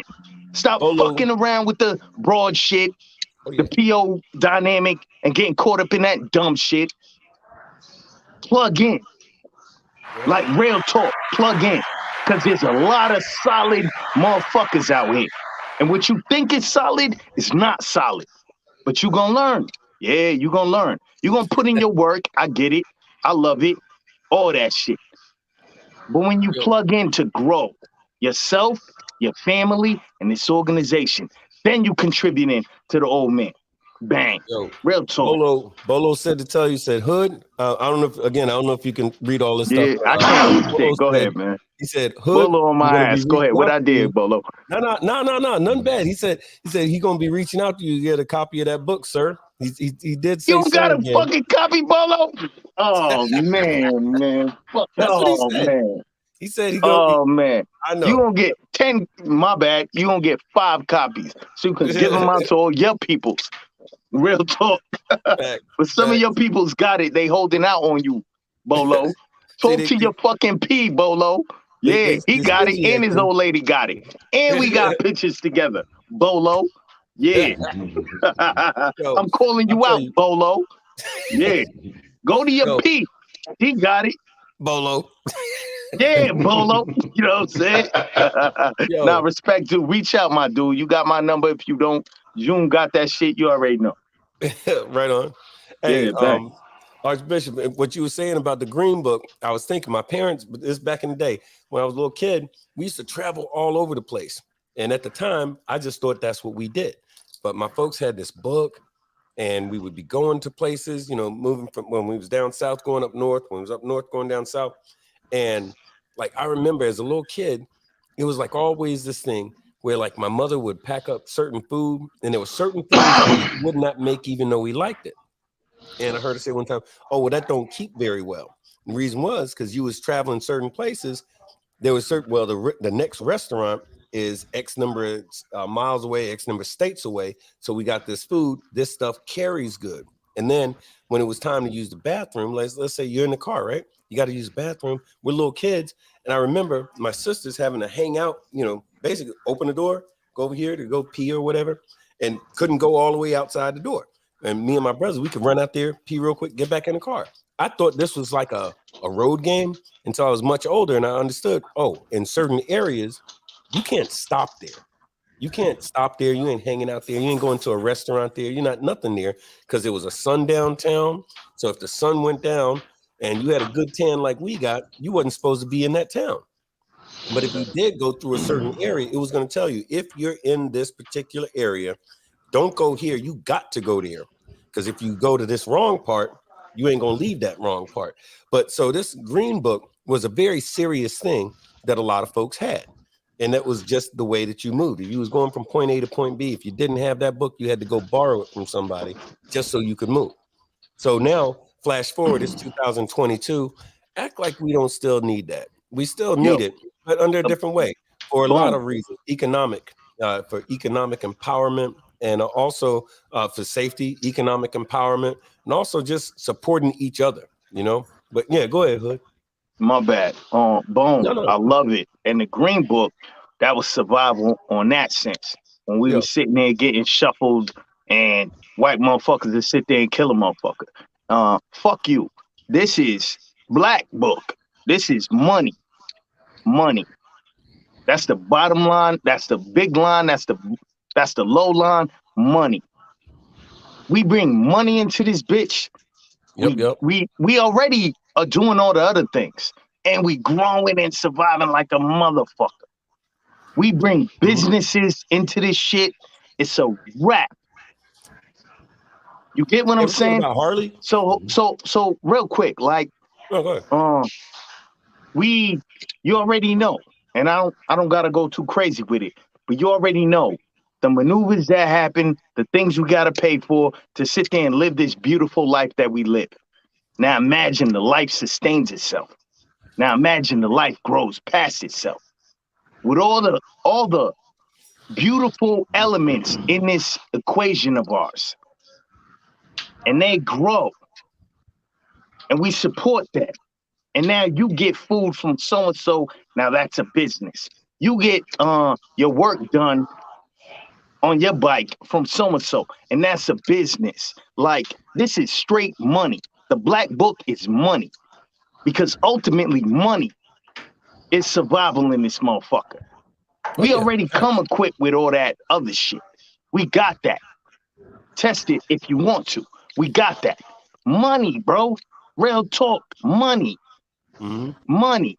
Legit, legal, real money. Bang. That gives people opportunities. That gives your little daughter, my little daughter, opportunities if they want to sit there and graduate into this fucking life. You know what I'm saying? Shit like that. Like, the uniqueness of the black side is that we not fucking gas. We've been through all the dumb shit before. We not sitting here gas trying to live some existence that is trying to make us compensate for shit we don't have. We have it all. We just been smushed. We have all that shit y'all been chasing. We have all the shit certain other persuasions been chasing. They joined those other organizations for validation. We already been validated. Bang. Real talk. You fuck with this side, you already been validated. Because you live with this shit on your every day. You can't take it off. Motherfuckers sit there and be a cop 10 hours of the day, come back be an outlaw for fucking 5 hours to validate himself. Motherfuckers sit there and be a square ball, come back and be an outlaw. No, every day we outlaw. Every fucking day. Whether we got something on our back or not. Every day we outlaw. Nigga, fuck is we talking about? Yo, you touched on something. So it's all good. It's good shit. In the COC, not just ours, but a lot of the COCs, we talk about police profiling of bikers, right? And it all inevitably, it's always coming up, like with myself, especially on the West Coast, where it's a lot of brothers, a lot of outcasts involved in the COCs and stuff on the West Coast. But anyway, one of the subjects that always comes up, it happened at Incom, and me and you was in Nashville, Archbishop, where they're talking, police profiling, they see that patch and da-da-da-da-da. Well, the conversation that always comes up is, guess what? You can take off that patch, I can't take off my skin. So no matter what we do, you know, so we've been dealing with profiling and then some for a long time. So, and I share to these guys, not that it's not important that, you know, police profiling amongst MCs, that's important. But I'm tell these cats all the time, you're getting just a small glimpse of what it is to be us, not just as bikers, but just as men, as black men in the country. That's a thing. So that's something that we're very cognizant of. It's something that we're constantly working on. You got cats, some of the folks watching right now. Steve is saying, hey, don't forget about Black Wall Street. That's a thing. So what we're doing is this conversation, even though of course we started talking about the book and I want to end with the book, but I'm glad that we had this conversation. I'm glad that we was able to chop it up a little something, because like happens a lot of times on the Big Boneyard, man, we go in a lot of different directions, but it's all good shit. It's all good shit. And the stuff that you're saying and your passion that you're showing with us and to these folks, man, folks needed to hear this. I'm glad they heard this. You know, Boom, I'm gonna tell you like this, real talk. My bad, Arch was about to talk. When Arch talks, I shut the fuck up. Go ahead, Arch. Right on. I just want to add something right quick to what Hood was saying, because I agree with everything he's saying. But there's one catch. There's one catch to it that we always seem to, like, we talk about this, but we always seem to forget one part. Go ahead. You know, when you're talking about like Black Wall Street and everybody coming together and actually making real money, this is where we always fall at. You have the white, Puerto Ricans, Mexicans, Chinese, Koreans, all of them. When they come into the United States, what do? They come in and maybe 1 or 2, 3 of them, they come in, they start their business. They bring their family in, their family works that business. They take that business and they let it grow. All their family come here. They all make money, they all eat. Nobody argues. You don't get the extra shit because everybody know that they all in there for the same thing. It seems like a lot of times we, as Black people, we talk about all this stuff. And we have the utilities, we have the resources, we have everything that we need to do. But you always have somebody that's on the back to be on some hating shit that throws a monkey wrench in what you're trying to do. I never fails. I gotta interrupt you, bro. What you got? I swear to God, when you speak, I don't interrupt you, but I gotta interrupt you on this one. Can I, bro? Go ahead. All right. I see the direction you going, and so the fuck what? Niggas will always sit there and interrupt and block and this and that, and then it turns into a conversation of what Black people don't do. Who fucking cares? We sitting there trying to figure out what we do. It's so much energy on understanding and observing other races and other, you know what? We military motherfuckers. There wasn't race when we was downrange. Then we come back to the United States and get all super fucking racy. Yeah, I get it. But we have the beauty of an already designed organization. It's already your people. And don't knock to my white bros and my fucking Spanish motherfuckers and all that shit. But this is a us thing. And a us thing is already designed and fucking cast. So all the conversation about why it doesn't work, fuck it. Now let's talk about how it does work. It's beautiful over here. Real talk. That's why I'm so committed the way I'm committed. Because I see the potential and what Cass has already done. I fuck with the new Black Panther Party. I fuck with so many Black militias you wouldn't even know. They can't accomplish what Cass has already accomplished. They're struggling to do that. We have literally in our hands a movement. Once we decide to move it, and if we move it in an economic direction for the nation first. Right. Move it. See, fuck all the ways it will fall apart. Fuck all the hate. Fuck all. It's gonna come. You're gonna have hating bros. You're gonna have internal hate. You're gonna have all sorts of shit. But money is not a problem in this fucking organization. Once we sit there and tap into the money makers, let them be the money makers. We got head busters. Let them be the head busters. But we need to tap in. We're too big. We got to tap in to the money makers. And the people that tap in got to be money makers. Not fugazi bitch niggas, money makers. Like, for real. Grit level, know what it is. Let's legalize and go. We legal anyways, my bad, bang. But now real rap. Not real rap though. Like, but continuing in the legal direction, we can fucking absolutely pop and still have the support white people and some more shit, because it's not a race thing with us. It's a fucking what we do.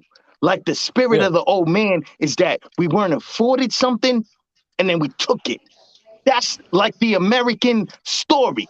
That's the American dream. That's the American spirit. That's what we are. That's why we survive. Like real rap. Yo, Hood, my sister Alita, she's all of my sisters, I'm saying my DNA sisters, are all what I call captains of industry. So my one sister Alita, since I'm talking about her, she's, you know, she was with the American Red Cross. She was like a senior VP or something with that.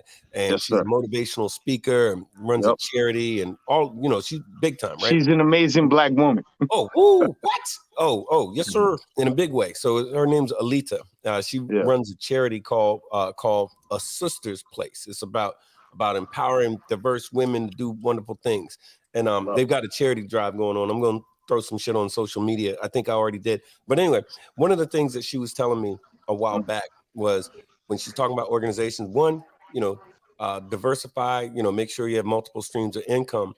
But one of the things that she talks about, because as I talk about Outcast, she talks about, she goes, okay, yeah, y'all are cool. You know, I dig where y'all are moving and stuff like that. She goes, how many farms do y'all own? I said, excuse me? I said, farms?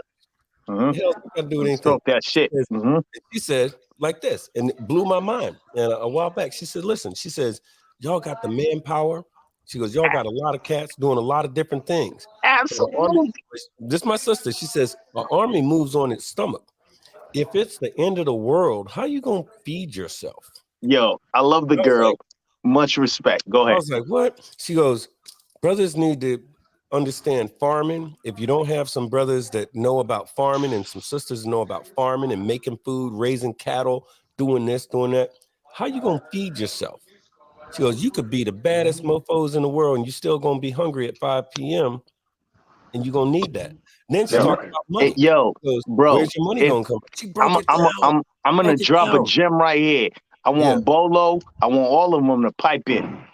If the organization's money depends on the organization, we fucking up. Bang. Yeah, Hood said that shit. If the organization's money depends on the organization, we fucking up. We are like, let's not go too much in there. I'm with you. Let's not get too, you know. My bad. I know, my bad. But I feel you. All facts though. There it goes. Jam, not like personal, but here it is. For any organization out there, the art is to understand how to incorporate income from the organization, not let it feed on itself. There are so many opportunities. So many. Tap into it. Let that be rule number one. Let's explore what opportunities there are. Hence, that's why I'm on that nigga's ass, bro. I swear to God. Profit. Black Book. Bang. That's like a light. That's like stage one. Bang. Bring money to the organization. Now, how to make. So I'll sit there and tap back to the book. Right back. Yeah. Because the book is like a microcosm to a macrocosm. So I'm gonna sit there and drop that shit real quick. Yeah. Hood. Just literally my name, Hood Nigga, right? Bang. Okay. Now he's an author. Bang. The book then went to all sorts of outlaw clubs, all sorts of fucking support clubs, all sorts of, I made a product that gave to them. The only reason they buying it is because it gives to them. It's not just an Outcast book. It's not just the I did blah, blah, blah, suck my dick book. No, it's a fucking book that gives to you. So now I'm supplying a service past our organization. So they feed into the organization. Not only for love, not only for this, but they, boom. That same model applied to a grand scale. Yeah, now we don't depend on provider service. We are so in position. With the wisdom, first of all, with the experience, second of all, with the validation, third of all, etc. It's not rocket science. It's just focus. But we'll get there. I believe, I hope we will. We'll get there. Yo, Hood, I'm gonna tell you, and I think I'm speaking for me and Archbishop. Motherfucker, if you don't get your ass back on this show again, part two up with us, we gonna have a problem. Yeah, part two, we'll do it. Part two, we'll do it. I want to fight you. I want to fight you, but if you don't get back, I got you. Don't fight me. I'm fuck you up. And you're a Marine. I'm a super fuck you up. Like for real. I'm an old man. You for real. Like for real. Nah, real talk. We gonna be on World Star and all that shit. Yo, young hyper nigga beats the shit out of old man. God damn. God damn. I don't want that. I want your daughters to sit there and talk to my daughters, bro. Real talk. That part. Yeah. I'll tell you and anything you need as far as support for your fucking what y'all doing. I told you. I watched the episodes. I love it. I love what y'all doing. I already spoke to bros and was on some podcast thing. There's enough for everybody. It's nothing. But I will support whatever you want me to do. I got you. Man, that's serious. I got you. You said this thing earlier, which it was either you or you were saying this thing earlier, and it struck me. And me and Archbishop had this conversation before. I remember this is a few months ago.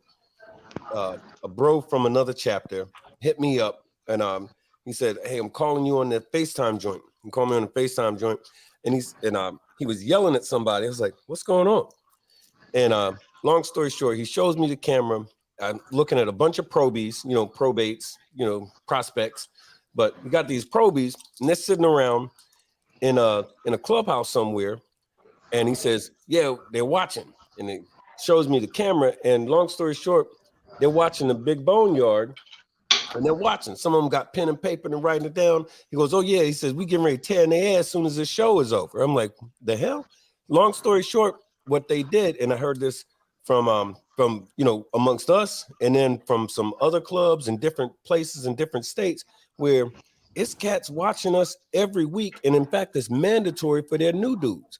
So these probies, hey, you got to watch this. And by the way, when the shit's over, we're gonna get in your ass and ask you some questions. What, if anything, did you learn? Dude, when I tell you that touched my heart, because it made me, and I know Archbishop felt the same way, is that okay? We're getting a good result. Folks are winning. They're learning some stuff, and that's all we want to do. Like Archbishop, what would you say? Education. It's about education. You go. But your motivation is education. Yeah. Same response with the book. When I sit there and hear clubs are mandating their members to read the book, bro, I didn't make a book to fucking get $1. Are you serious? Exactly. I make dollars, bro. Like, are you fucking serious? Y'all ain't doing a podcast to sit there and fuck around. I get it, because I see y'all sitting there trying to Black Dragon it. Much respect. Salute Black Dragon. Not swear in the first 30 seconds or whatever the monetization shit the YouTube is. I should have warned y'all. Your shit's gonna be fucked with me. Like, I don't give a fuck. I ain't holding my tongue for nothing. Like bang, bang, all that shit. Let me tell you. Black Dragon, that's my dude. I helped him start the round table a while back. This ain't that. Archbishop, he cusses all the time. I don't, but Archbishop cusses all the time real bad. He don't even talk. What are you talking about? He cuss all the time. He don't even talk. He sit there and wait till we bubble.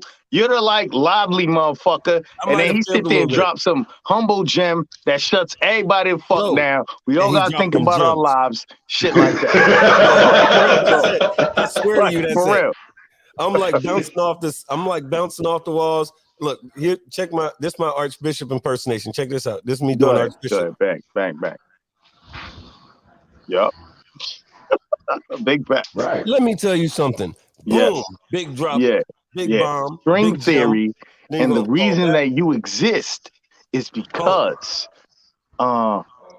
you have been a part of a matrix that you don't even understand. And I went through that back when I was, that's that motherfucker. On the y'all a good blend. The intro video, you see the red pill and the blue pill in the intro video. That's why it's there. It's literally in the video. See? Well, y'all a good blend, man. I love what y'all doing, man. I love what y'all doing. Man, thank you, brother. Yeah. See, he's still looking at me like, yo. You know, you gotta have that mix of both. You know what I mean? Looking at me right now through the camera like all crazy. You got smoke, bro? Like, I gotta have see that you mix right of now. both. You know how I get down. I mean, he don't, like I said, I cuss like a sailor. You know what I mean? It happens. You know what I mean? That's when you know I'm passionate about what it is I'm talking about. Yeah. You know, but also, like I said before, it says, scientists says that the genius level people cuss a lot. I'm just putting it out there. Yeah, well, I was demonetize y'all motherfuckers. But let's go. You know what I mean? Right. So I've been cutting it down. I've been toning it down. Demonetized. Toning it down. Yeah, we ain't worried about. We are not hood. We ain't worried about being monetized and nothing else. That's why I tease about him cussing and stuff. But you know, our thing is we say what we want to say. I mean, you know, we don't get to know certain things that we do the disclaimer about. But aside from that, we chop it up like we want to chop it up. If we cussing, we cussing. If we ain't, we ain't. Archbishop is huge. And if you look at the comments, you understand folks need and want him here. He's he's a part of this big boneyard family. Yeah, it's about the real shit. And Archbishop is about one of the realest motherfuckers you're gonna find. Yeah, he's supposed to be here. You know what I mean? Absolutely. We're doing our thing, man. But I don't support no fucking. It ain't about money. I don't support no bullshit, bro. Like, I get it and I love it. Again, I'm gonna give a salute to Black Dragon. I was on his podcast. Yeah. At some point, I was with Four for the Road, and that was Sucker Free MC until they dipped off. Bang, I get it. Like, all cause the book. So go get the book. Blah blah blah. I get it. Yeah. But demonetization and YouTube shit and all that shit. I sit there and listen to Black Dragon, and he's like, "Yo, this is some freaking bull crap." Yo, I'm not going to censor my. Dragon, you talk to me all the time. We good. I'm not gonna censor myself for nothing. Period. This is a stack and a half all the time. The only thing that ever irked me, swear to God, because we talking about the book, right? Yeah. There's a comment on YouTube. You know what? I shouldn't even. Like, there's a comment on YouTube from some fuckboy who I think he probably read the book or kind of read the book and thought I was affiliated with one of his enemies and then shat on EverryThAng.com, blah, blah, blah. I wasn't even going to address him because I sat there and wrote so much shit and was going to go ham because my book is so, like, I literally put 1,000,000% authenticity in the book for the reasons I told y'all, for my daughters. Fuck this motorcycle shit, for my daughters. You know what I mean? Yeah. And this dude challenged my integrity. I don't like nobody that challenges my integrity. So, all right, bang. He's in Massachusetts. Come see me, bro. You know where we at. Come see me. Let's talk. Nah, I didn't respond. It was some bullshit. That's Amazon. Don't buy my book off Amazon. 60% they take. And there's a bitch ass nigga that sit there and drop the bitch ass nigga review. But all the other reviews are a stack and a half. Bang. Yeah. Real talk. But whatever. You know what I'm saying, my I feel you. We could close this out. I think we had a good ass fucking show. Yeah. I think we need a part 2. Yeah, man. Hey, That part. And I'll tell you, like anything else, there's always somebody that's got some negative bullshit. But I hope one of the things that people got out of the show is to get at you directly, to get your book, because folks need it. And hey, keep it with the brother man, not the other man. So y'all get at Hood directly about getting that book, because it's worth it. You need to get that book. And you get an autographed copy and keep it in the book. Amazon takes 60%. I used Amazon to sit there and get my name out on some legit shit. Cool. And the book went crazy. Absolutely. Which it should have. Because it drops real shit. Real talk. That's it. It drops real shit. I didn't do it for money. I'm good. But it drops real shit. And it's biker shit I care about. Especially what we do. I carry on. I just got to figure out how to carry on in this new generation. Yeah. And that's an example. I can't even tell you, yo, Archbishop, you told me. I thought about writing a book. Well, bitch ass nigga, write a book. Tap into your bro. Your bro will guide you. You know what I mean? There's so much fear, so much that's not me. I am not an author. I'm a gun squeezing ass nutcase. Dead serious. But then I wrote a book and now I'm an author. You know what I mean? We can make it happen, and we can make it happen the right way. Plug into me, I'll take care of you, because that's what brothers do. Wow. Yeah, I'll do that. Let me ask you, Archbishop, because if one more person, because now you know you got them talking in the thing saying you don't say nothing. So let me just ask you, man, in regard to this book, and in regard to Hood being here with us, like what's the biggest thing, the biggest part you enjoyed about the book, or your biggest takeaway from it, for you?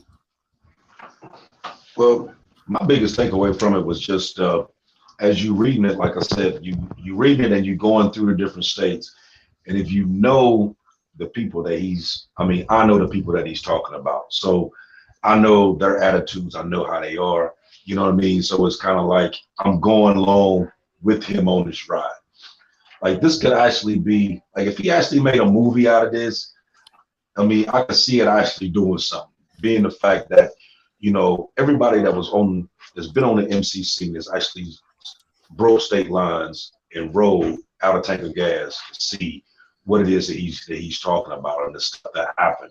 You know what I mean? It was funny in some parts because it was like, you know, something would happen and you'd be like, okay, so now what? And then this happens. And then something else happens. You know what I mean? And then he's tracking it as he's going. So he's going from Detroit, and he shoots over to Kentucky, then Kansas, then Colorado, and he's up in Utah, and he drops down in Vegas. You know what I mean? So he's going all, and every place is something. You know what I mean? And it's like it could be a movie based on just a cross country trip. You know what I mean? And the stuff that happens along the way. You know what I mean? Like I was reading them parts where he was talking about that he was like kind of zoned out, just thinking about everything that's going on, and then like once he like snapped to it, he realized police behind me, and he realized they was back there because he was focused on what he was doing, playing, you know what I mean? He was thinking about everything that comes along with it. So, and there's been many times that I've been out like that, and I've thought about the same thing. Like my mind is everywhere. I'm thinking about everything that's going on, stuff I want to do, stuff I will do, you know, throughout, just thinking about the overall ride itself, not really paying attention to my surroundings, just enjoying the ride and what that ride is doing for me at that particular time. So when you read in that book, it puts you back to that. It's like you out riding, and you just, you know, and as you riding, you know, you run into stuff, especially if you know, like he riding by himself. You can take this like as though like, okay, you're in a pack ride, somebody's bike go down, you're sitting on the side of the road, every couple stops, something going on, somebody lose this, you know what I mean, bag fly off over here, you know what I mean, this goes on over here, you know what I mean, and it's like you put all those, that trip, you put all those memories together, all those memories came up to something, you know what I mean, was brought in, you know, to this book of all the different stuff that went on along, because it was not only the stuff that went on, it was the fact that it went on, he adapted to it, overcame what went on, still made the journey, still got to the checkpoint as on time, actually. Even with all the stuff that went on, he still made it there on time. You know what I mean? And sitting here today, even talking about that, you know what I mean? It's you know, when me and you was talking about this a couple weeks ago, even how Hood even came up. We were sitting here going back and forth, like, okay, what are we gonna do for the show to bring up the show? And I was like, you know what? You know, I was trying to get some different people to come on this show. We're gonna start setting this show off. This is how we're gonna do it. I was like, you know what? I got somebody. Let me call him. Let me get a hold of him, because I know he got a story to tell. Based on his book alone, he got a story to tell. Yo, but I know he got some more. Hey, I know he got more with it. Hood, when he said that shit, just so you know, when he said that shit, because you don't want to believe it, but dude, you know, you're held in high regard amongst a lot of folks, and we know you got shit going on. But when Archbishop first mentioned that, because we had actually talked about the idea of writing a book, you know, we've had these conversations, but when we're having this conversation, he goes, I think I know who we need to have on the show, but I don't, he literally, I don't want to say nothing. Let me see. Let me get a hold of this cat. Let me talk to him, and I'll let you know. So then, I don't know, like 5 days, a week later, like, hey, I talked to Hood. Told him about what we doing. He checked it out. He said he with it. I was like, well, hey, this our shows. I was like, nigga, what? For real? Okay, yeah, that's what's up. Dude, you know, that was a big deal. Let me shut the fuck up. As you were saying, Archbishop, I just wanted him to know how that shit transpired, you know? But go ahead, as you were saying, I'm sorry. Respect. Yeah, it was just, you know, like I said, like even with thinking about who I was gonna get, that name popped up. You know what I mean? I'm like, hold up, I got it. And like I said, me and Bone was talking. I was like, hold on, I ain't gonna tell you who it is yet. Let me make some calls first. Let me see if I can get this for you. So we got off the phone, and I text you immediately. So when you hit me back and was like, cool, I'm like, bet, because I know this is gonna be good, and I wanna play this up. You know what I mean? I wanna get everybody that we can get on here, and I wanna have this conversation. You know what I mean? I don't give a damn if it lasts 3 hours. I wanna have this conversation with this man about this book, because I remember reading this book before, and I know what it did to me then. So when I got the new copy of it, I had to reread it to get that, and I got the same exact feeling, like I'm out here on the road with this man, going through this stuff. You know what I mean? And I know that anybody that actually reads this book is gonna fall in that same category. You know what I mean? Absolutely. Word. Hey, Hood, I'm gonna suggest when you get a minute, go back and watch this joint again, like on a TV or something, so you can see all these comments that's come, you know, like on your phone, laptop, whatever, so you can see all these comments. But you got a lot of folks talking to you. In fact, Mr. Switch said, and I put it up on the screen, he says, I've been waiting to get he's talking about the book. I've been waiting to get it from directly from you. So, so that's apparently that's listen, man. I'm a speaker to stack. Listen, I'm a real private motherfucker, like dead ass, and I'm private for various other reasons. If I sat there and popped on social media, I'd kill this shit. I'm telling y'all right now. But I'm private for a reason. But y'all got it, man. You plugged into where you gotta plug in. Hit me on Messenger. It's a stack and a half over here, man. I sit there and I lay show. So it's something I had to adapt to, the accessibility. You know what I mean? Like I dropped the book and the book went insane. Your favorite fucking outlaw clubs we already communicate, but hitting me up like, yo, this shit, I'm mandating my members, all that shit. You know what I mean? Your favorite outlaw clubs. We not your favorite. You know what I'm saying? That's why we outcasts. And I love this shit. But your favorite little fucking clubs is sitting here. Bang. My national sat there. His old lady is like, yo, the book is no joke. Bang. I'm not gonna change your life for a mic. I'm humble. I'm very humble with it.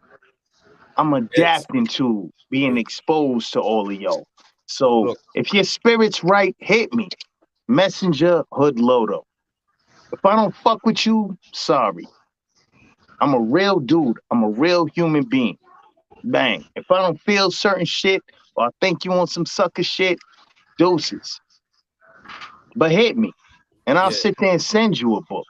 You know what I mean? Get it from the source. I That's do what's up. this because I carry on for my organization. I carry on for the old man. That's serious. That's serious. But I live this Man. motorcycle culture.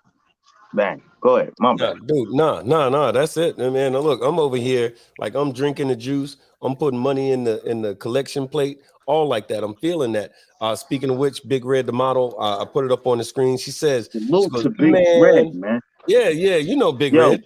there was a point where I rode behind Big Red everywhere when I was a brand new little puppy, and Yeah. everywhere, cause my idea, even being in an outlaw organization, is they can't fuck with you if you ride. You're gonna get a name. What's your name gonna be? Is it Mhm. he fuck with broads? Ultimately, that's gonna show its face because we know how that goes. Right. Is he like drama? Is he make situations for no reason? He pop his thing. All right, cool. You so fucking fascinated with being raw because we have a mystique, and we have a mystique for a reason. We are everything you think we are. Absolutely. Absolutely. If you join this organization and you're trying to figure your way out, you have certain paths. To me, the best path is to ride. You could be everything. You could be everything. Broads, this, that, and the third. You rant. You get it in. Yep. But when you ride, no one can fuck with you. Yeah. Even the seasoned members are gonna be Those like, that ride, we say yup, those that ride decide. You know, absolutely. I want to hear from But you if you don't it's know how to get deeper on the than bike. that. It's deeper because if you brand new, automatically your old bro's gonna be like, he brand new. No matter how brilliant your idea is. But if you ride and your name, brand new nigga, you 5 years in this bitch, brand new. Your name is Camper POs. Your name is whatever the fuck your name is. Squeezer, you a hard body. But when you ride, oh my God. Even the old heads are like, yes. Yeah, you're getting it in. Yes.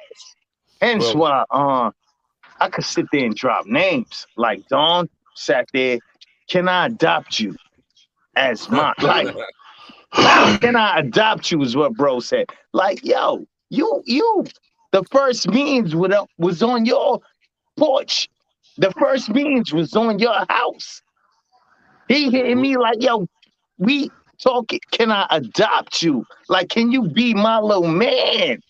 Yeah. Absolutely, bro. You know what I'm saying? Absolutely. Absolutely. I'm holding down my part. I throw you Big Red said, man, with a whole bunch of A's behind.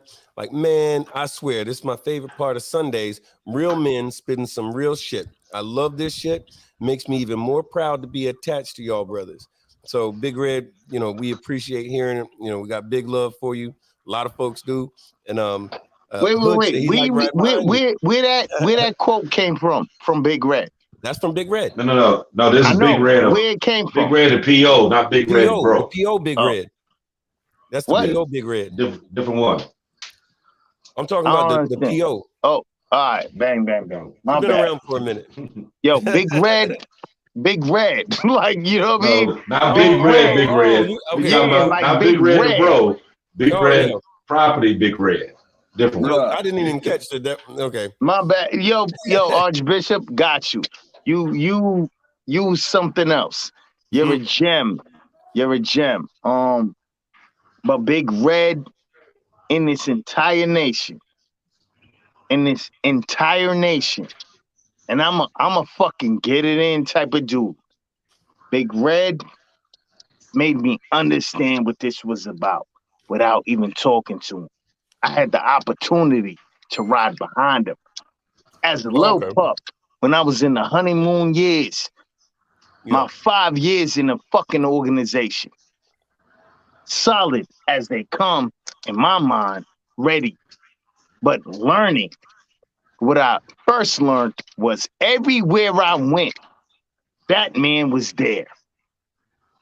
Happy, go lucky, just there. I'm like, damn, this is not a location I could ride to. This motherfucker ain't already there. Yeah. Fuck. Yeah. Like, who's this motherfucker? I just roll through, shake his hand, look at him, shit like that. Yeah. And then I roll behind him. That's my biggest influence in this shit. And I got a lot.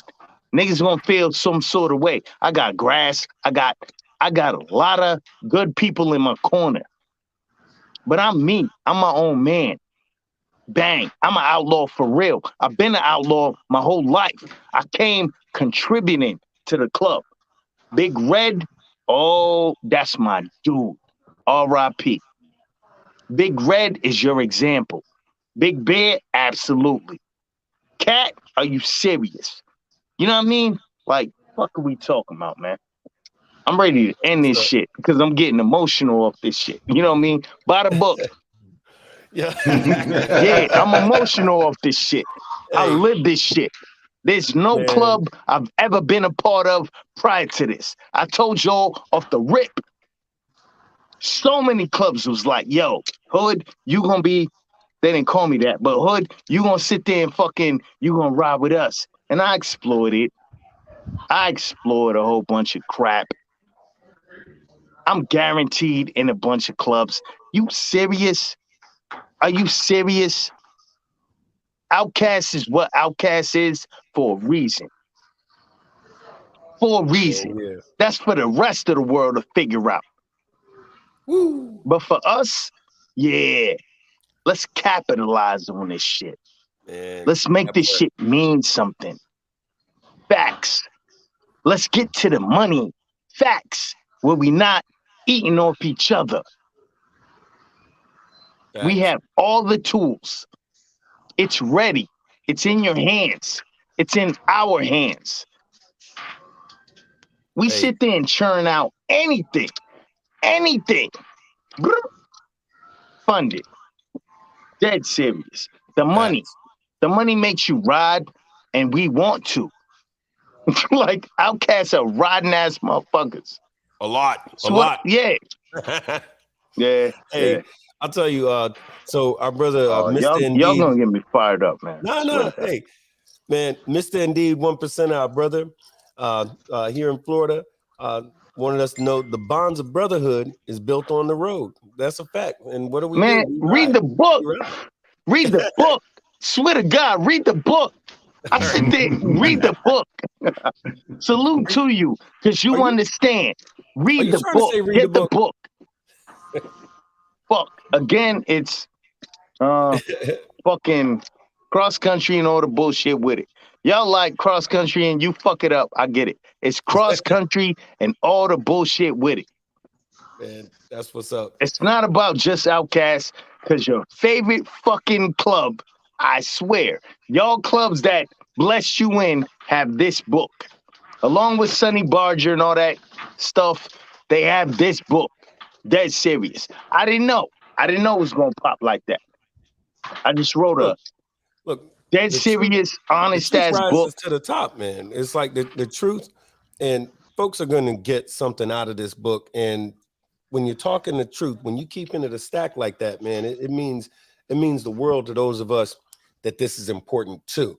That's why we're so pleased to have the opportunity to have you here, man. I'm telling you, a lot of folks said tonight, best show they ever seen. You know, this conversation that we're having tonight, if you think about it, we're not jumping off of bridges and flying in jumbo jets or nothing like that. It's just some brothers up here chopping it up about some things, but the shit we're talking about is real shit. It's talking about real shit, so it means something to folks, you know? And, you know, again, like I was saying earlier, man, me and Archbishop appreciate in a big way that you took time out of your life to to come up here and chop it up with us like that.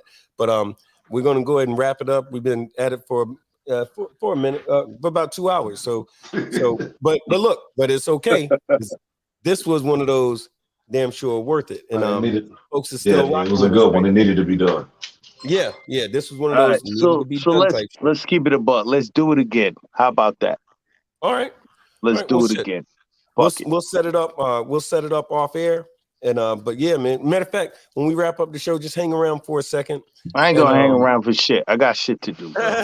Well, we'll call you back later. Whatever, you know. We'll do it. We'll work it out. All right, but brother, look, we love you. We appreciate you being here, and you definitely made a great night for us being on here tonight. But Archbishop, what if anything you got to say to wrap us up, brother?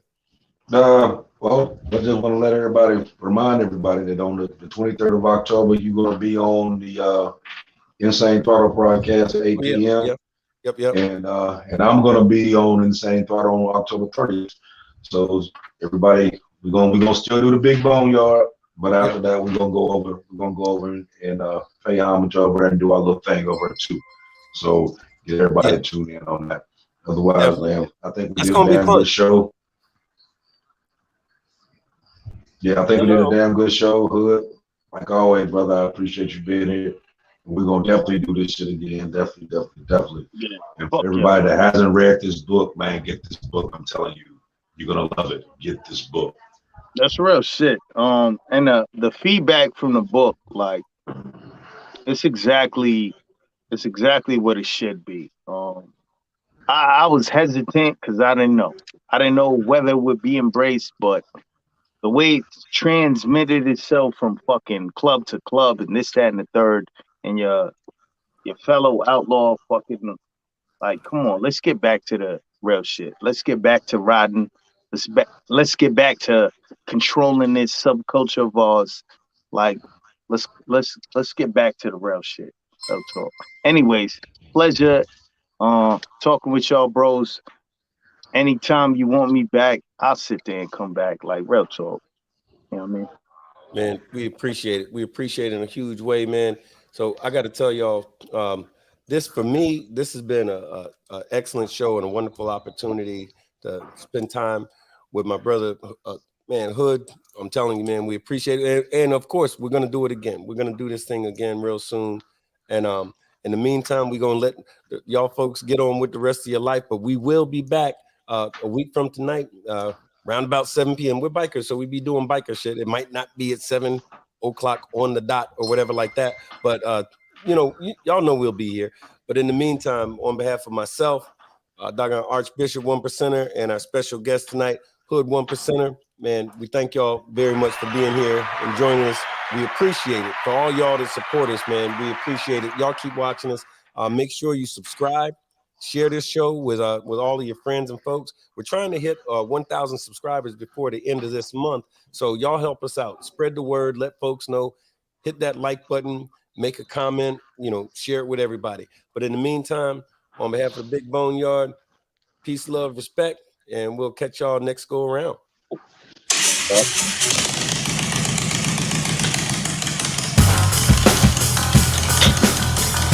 to the Big Boneyard.